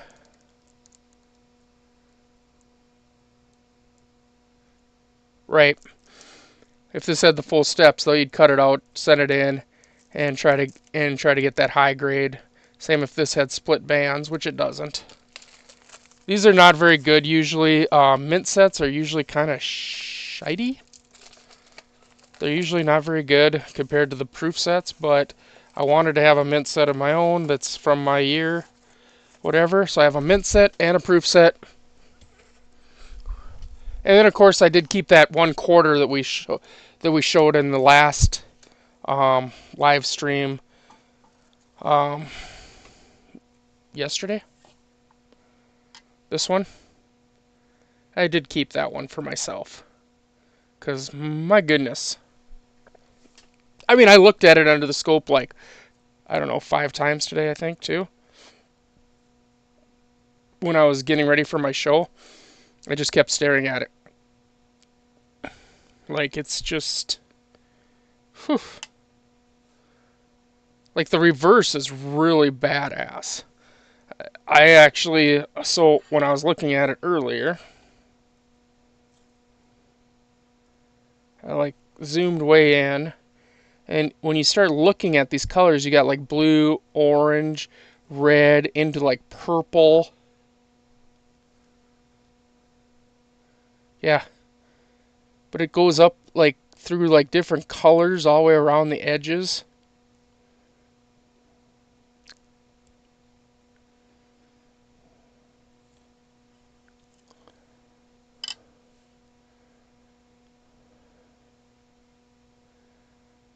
It's just so pretty.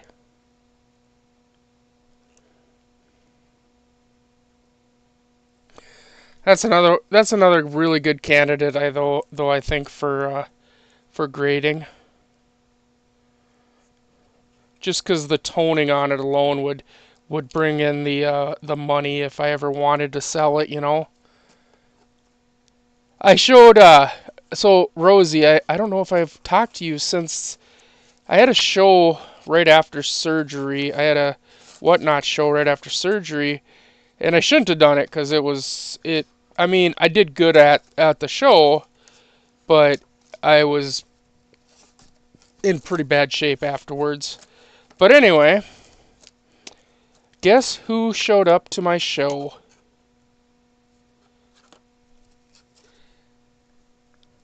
Guess who showed up to my whatnot show, Rosie?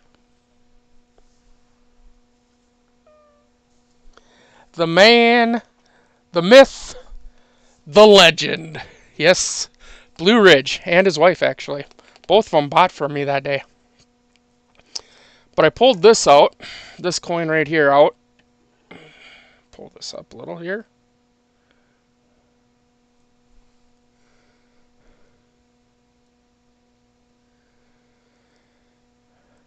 It's not buffering on my side.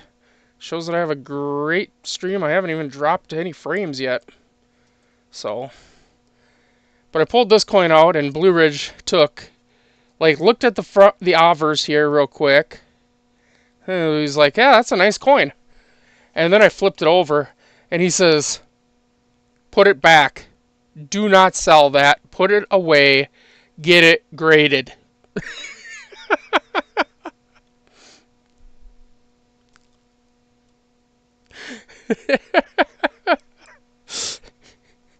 It was just hilarious. Put it away. Get it graded. Do not sell it. It was pretty funny.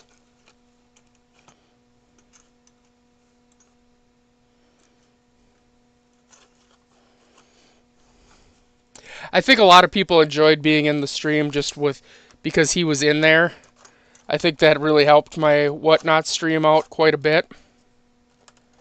Because a lot of people are going to go in there just because, somebody like that's in there, right? So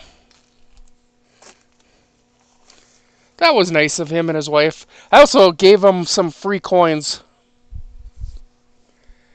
I gave him, I don't remember what I gave her, but I gave him a 1955 poor man's DDO.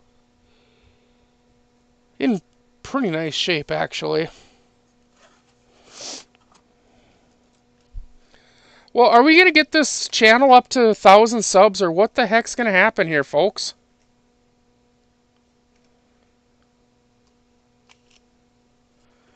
Because, I got this bar of silver here still, with this beautiful toning on it.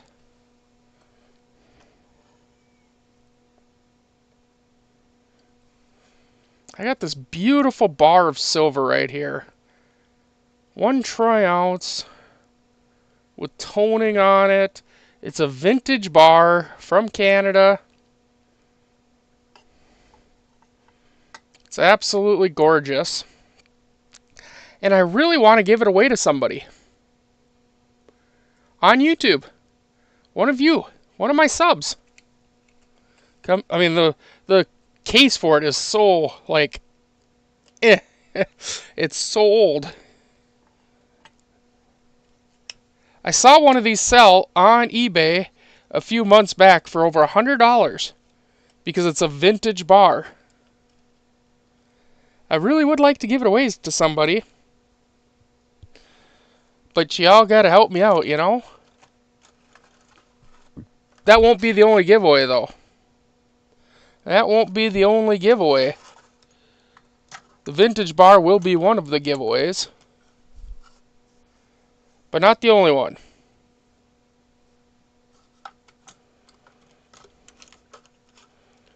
There'll be other silver that I will be giving away. So, y'all gotta be sharing this stuff out on your whatever you got. You know what I'm saying? I think there'll probably be I think last time I gave away a roll of wheat pennies. I gave away a ½ ounce round. I gave away like a 5 gram and a couple 1 grams of silver. This time I know I got the 1 ounce vintage bar there. It's like I say, like $100 bar of vintage silver. And then I got I figured I'd go to the coin shop, but I think I'm gonna, or not the coin shop, but the silver shop. I think I'm gonna pick up a couple Morgan silver dollars, or peace dollars, whichever they got,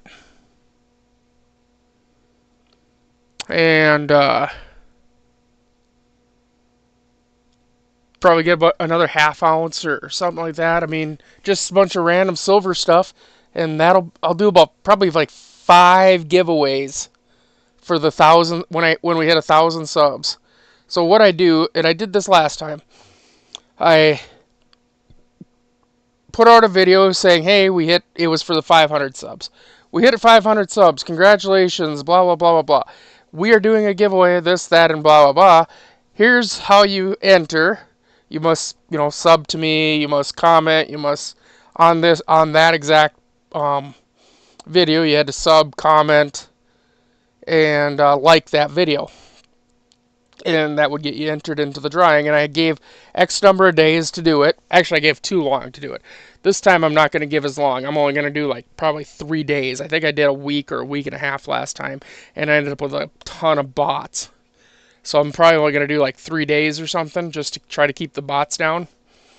And then you come in, and I do the Wheel of Fortune type of thingy with everybody's names on it. And each time somebody wins, their name comes off the thing, so they can't win a second prize. And I pay for the shipping and the prize and everything. All you got to do is reach out to me in my email, and then I just get their stuff shipped off to you. And that's all there is to it. So I really, really, really, really want to give some more stuff away, but I can't until we hit that 1K.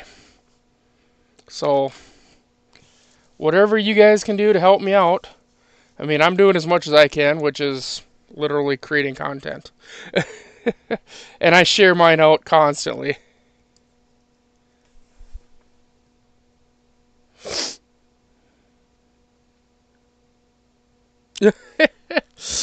Oh, come on, it's not that bad. It can't be that bad. Let me go look here. Hold tight. Since I got you streaming right now. Let's see here. What do we got here? Okay, so a $1, 1957 $1 silver certificate, depending upon the condition it's in. I think my last one I sold for about 15 bucks.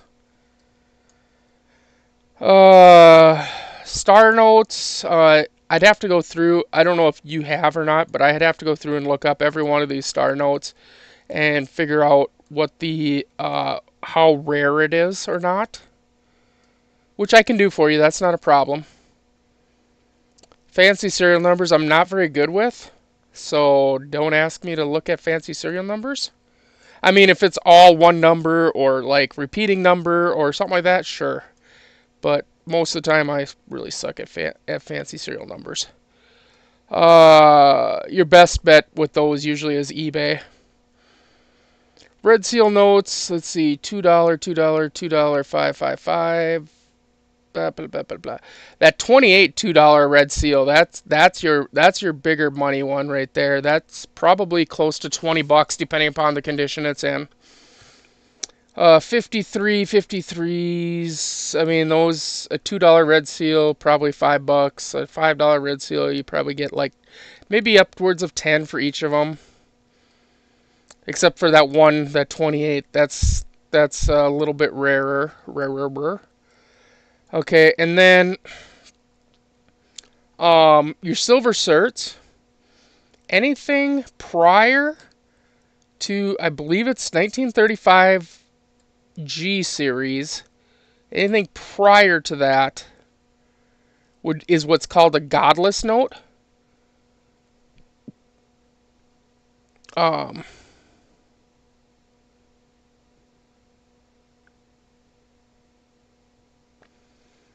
It's called a godless note anyway. So on the reverse of those ones, it won't say "In God We Trust." Once you get past that series, then they all say "In God We Trust." $5 silver certs I don't see as often when I'm doing stuff. I've sold quite a few $5 silver certs and made decent money on them.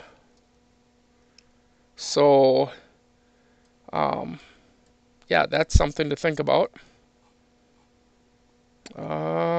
Let's see, what else we got here? Just trying to look at some of these stuff.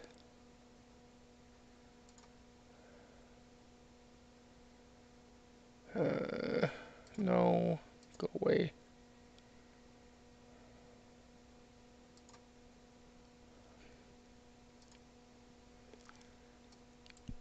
Let's see what else we got here.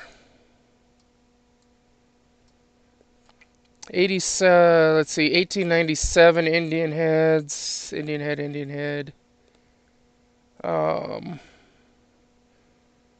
mean, those are pretty much common date Indian heads. You know, I get like probably $2 a piece for them, unless they're in really, really nice shape.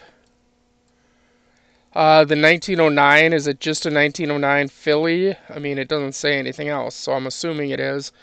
I mean, that's probably a buck or two. 11 Denver. I mean, the 14S, 11 Denver, those aren't too bad. Common. The 36s, you need to look for the DDO on them, the double die obverse. Because there was a huge double die obverse. Same with 41. Has a huge double die obverse.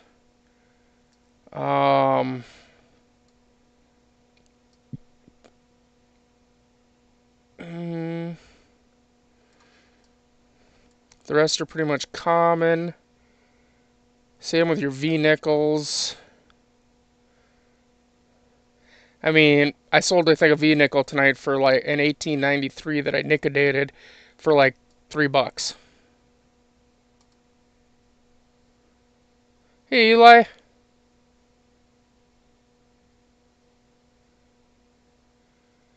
A lot of your wheat pennies, I mean, if they were sold in like a group, it would probably be better. Unless, like I say, we could I could help you kind of go through them, maybe via any electronic way, like through a conference type thing or something.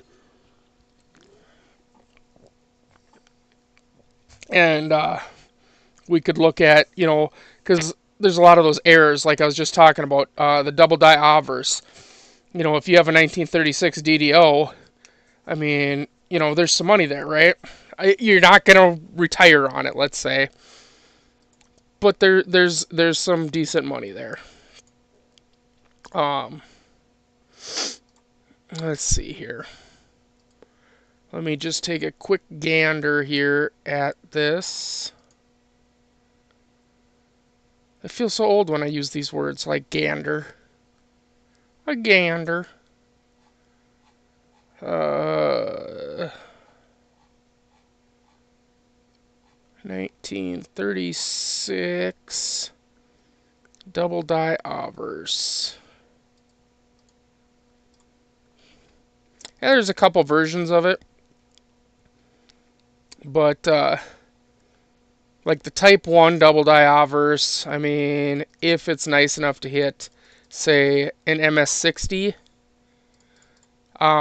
which is Mint State 60, you know, it's a $600 coin, you know, if you have one. If you had one that hit MS65, that would be like a top pop one. You know, you could be looking at about 4,000 to 5,000. You know, so you know that's where we got to talk about is like what, you know, like what are the grades, what are this, that, blah blah blah blah blah, right?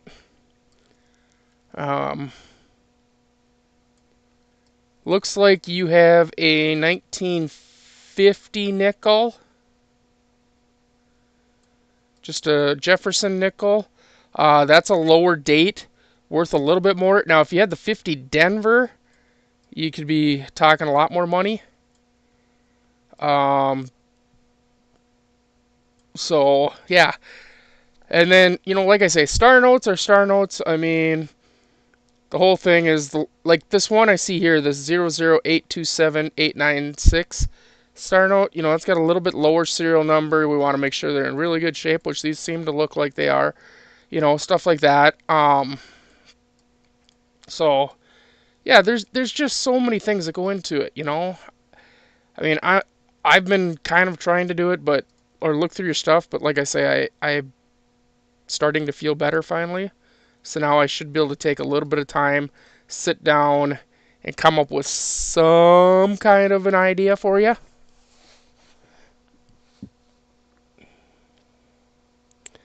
You know, I should be able to sit down and come up with some kind of a idea for you. Yeah, so you got them separated into dates, but, you know, dates are one thing, but mint marks are your big deal, right? For instance, 1909. There's so many different 1909s. Okay, you have a 1909, the 1909 Philadelphia, right? You have the 1909 Philadelphia VDB, Victor David Brenner, the designer of the, oh, geez, excuse me, holy cow. Anyway, the designer of the reverse of the wheat penny. So here, let's just pull my book in here and pull it up on the screen. Forget it. So here's the 1909 VDB, 27.9 million, and here's your prices. These are not set in stone prices, but kind of an average. Here's the proof of that one, if you had that proof. Okay. There's a 1909 VDB double die obverse, which I've never found, but I would sure like to. And then here's the 1909S San Francisco minted VDB. 484,000 is what was reported, but we think as collectors and dealers that there was a lot less made than that. You know, top pops, you know, I've seen them sell for over $5,000. Yes, these are wheat pennies. But like, here's the 1909 non-VDB, 72 million. I mean, look at these prices. There's nothing there, right? 1909 proof, you know, 750 bucks. The 1909S, we're at, you know, 1.8 million, so we're up there in price again. And then the 1909S over horizontal S, you know, we're up there. But then, like, we go down here, let's say 1911, 101 million. I mean, look at these prices going across here, 50 bucks in an MS63. I mean, so there's not a lot of money there. But then Come down here, 1911S. We're only $4 million, and we're at $32 in a G4, which is a really, really low grade. I mean, $50 already in an F12, and if you go, you know, this S11 all the way over here, we're at $350. That's why it's so important to put them into mints too, so we know what kind of mint marks we're talking about, because that's where your difference are going to be too. A 1914, for instance, 75 million in 1914, $80 as a MS63. Well, let's just do MS60, the lowest mint state you can get. $65 in a 1914. A 1914 proof is $675. A 1914 Denver, not the San Francisco, the Denver. There was only 1.1 million of them minted. In an MS60, it calls out for $2,500.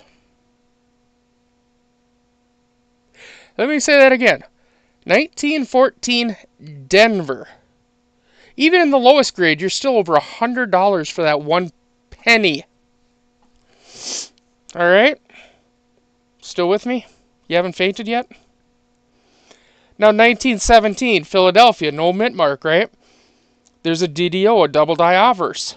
If you have one in really good shape, it could be worth upwards of $5,000. All right. 1922. I didn't look through all your numbers and stuff, but 1922, there was the 1922 Denver, which I sold one tonight for way less than it should have went for. It should have went for about $25, and I think I got 12. Yeah. Anyway, the 1922 No D. Now, the thing is in 1922, Denver was the only mint to mint wheat pennies. Denver was the only mint to mint wheat pennies in 1922.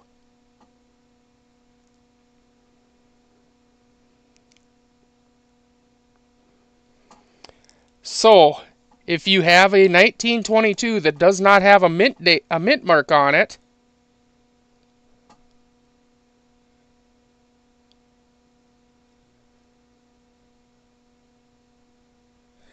if you have a 1922 that does not have a mint mark on it, well, then it is considered a 1922 No D, and there's one of the lowest grades price you can get. Let's slide her on over. Look at that price. That's only an MS63. Look at that price. For a penny, yeah. That's a hell of a price for a penny. I mean, we can look up what the top pop is, or the top pop is on that 1922 No D. You know, for a great a price. That's the nice thing about looking this up, like I do through like PCGS or whatever, through the price guide here. I can go in and then I can look up 1922 No D. Let's look up a No D. Let's look up a No D strong reverse in red, like the creme de la creme of it. Okay. The creme de la creme. In an MS64, there's one known to exist. And PCGS says that it should go for about $275,000.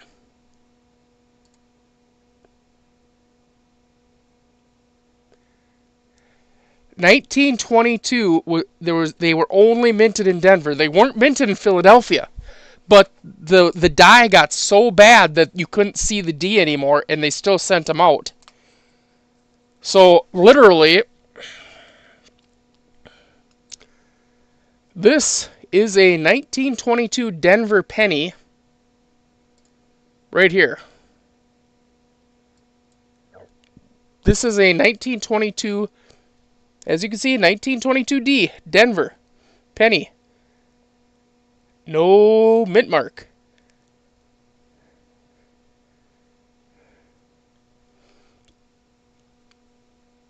here's what PCGS suggests for a top pop price though on a 64.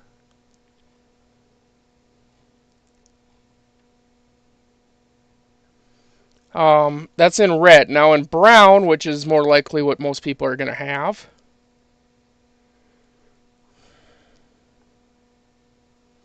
Again, you see there's no mint mark, but there should be.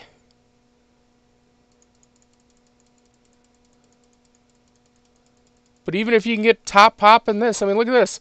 This is at Legends in 2021. That sold for almost $50,000 for a 64. For an MS64.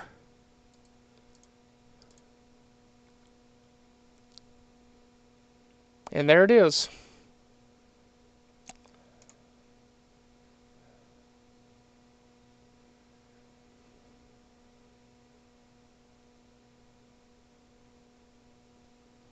That's what a $50,000 penny looks like.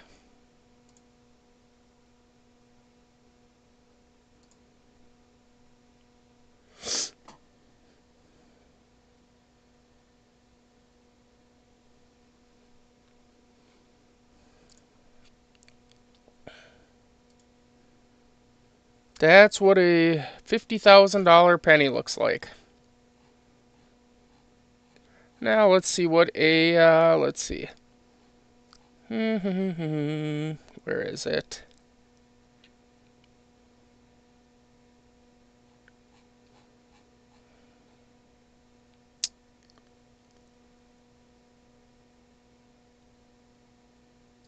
Here it is.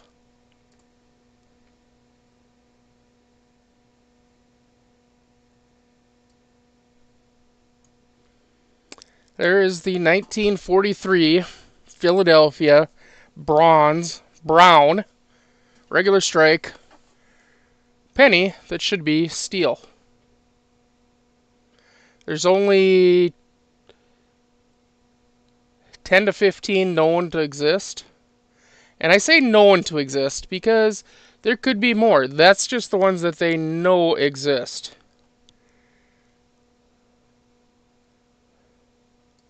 Look at these prices.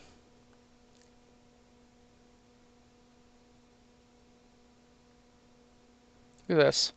2021 Heritage Auctions, $348,000 for an MS62.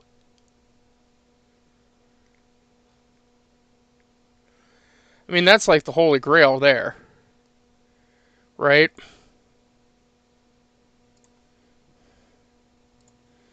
The other one, the other big one, of course, you always want to watch out for is the 1955 DDO double die Avers.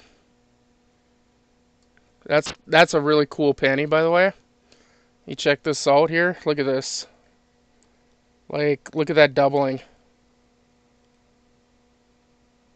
It almost feels, you almost feel drunk looking at the dumb thing. It's so crazy. Most people know about the 55 DDO.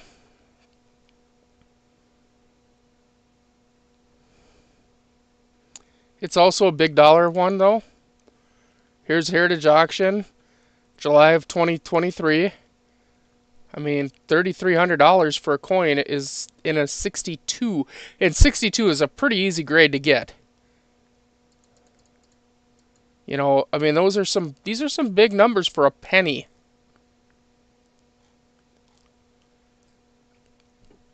So,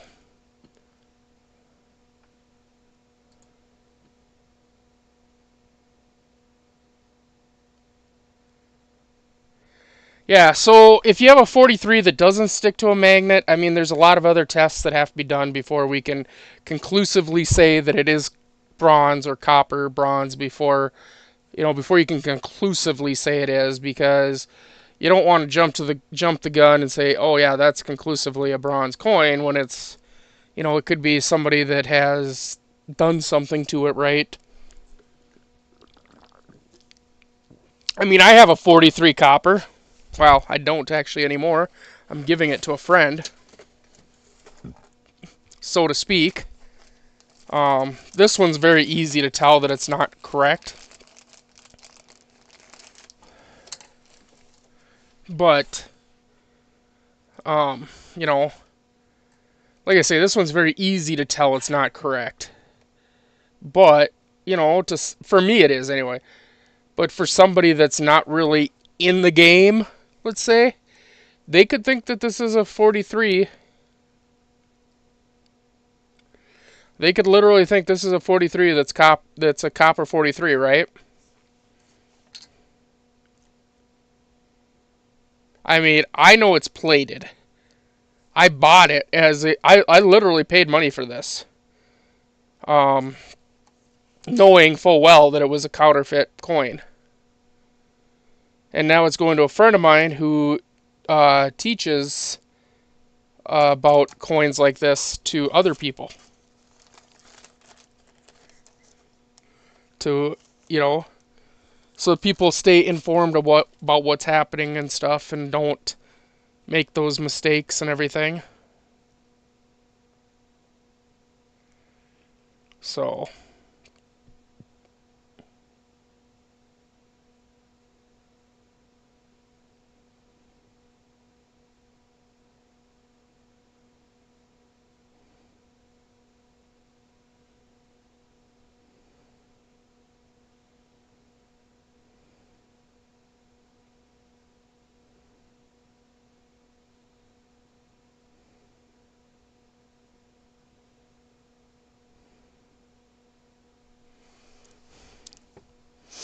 yep. Yes, sir. Stupid plating. Well, anyway, I don't have anything else to look at or show you. Hopefully more stuff will come in here in the next, I don't know, day or two or something here. Oops. Yeah, whatever. Hopefully stuff will come in the next day or two and I can do I think I'm gonna do my next mail call as a live mail call too, live stream mail call, because everybody seemed to really have fun with that. And I had fun with it, so might as well, right? My next Whatnot show is on Friday. I don't know what time it's at though. Friday the 19th though. So let's see, what do we have here? Is this coming in tomorrow? I don't know. Let's see. I doubt that's gonna make it here by tomorrow. It shows though that I should have 1, 2, 3, 4, 5, 6 packages coming in on Friday. So we should have a nice stream, a nice thing then.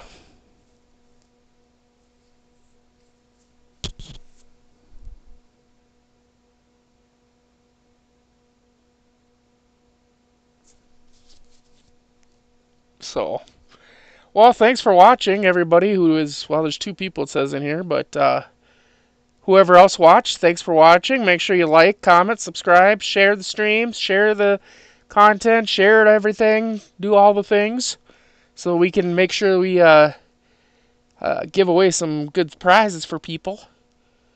And have a great night. Have a great week. Hopefully I'll see you guys, everybody here on, might be tomorrow, but probably is going to be Friday. I'll probably, maybe, possibly do a live stream on Friday. And as always, have a good one.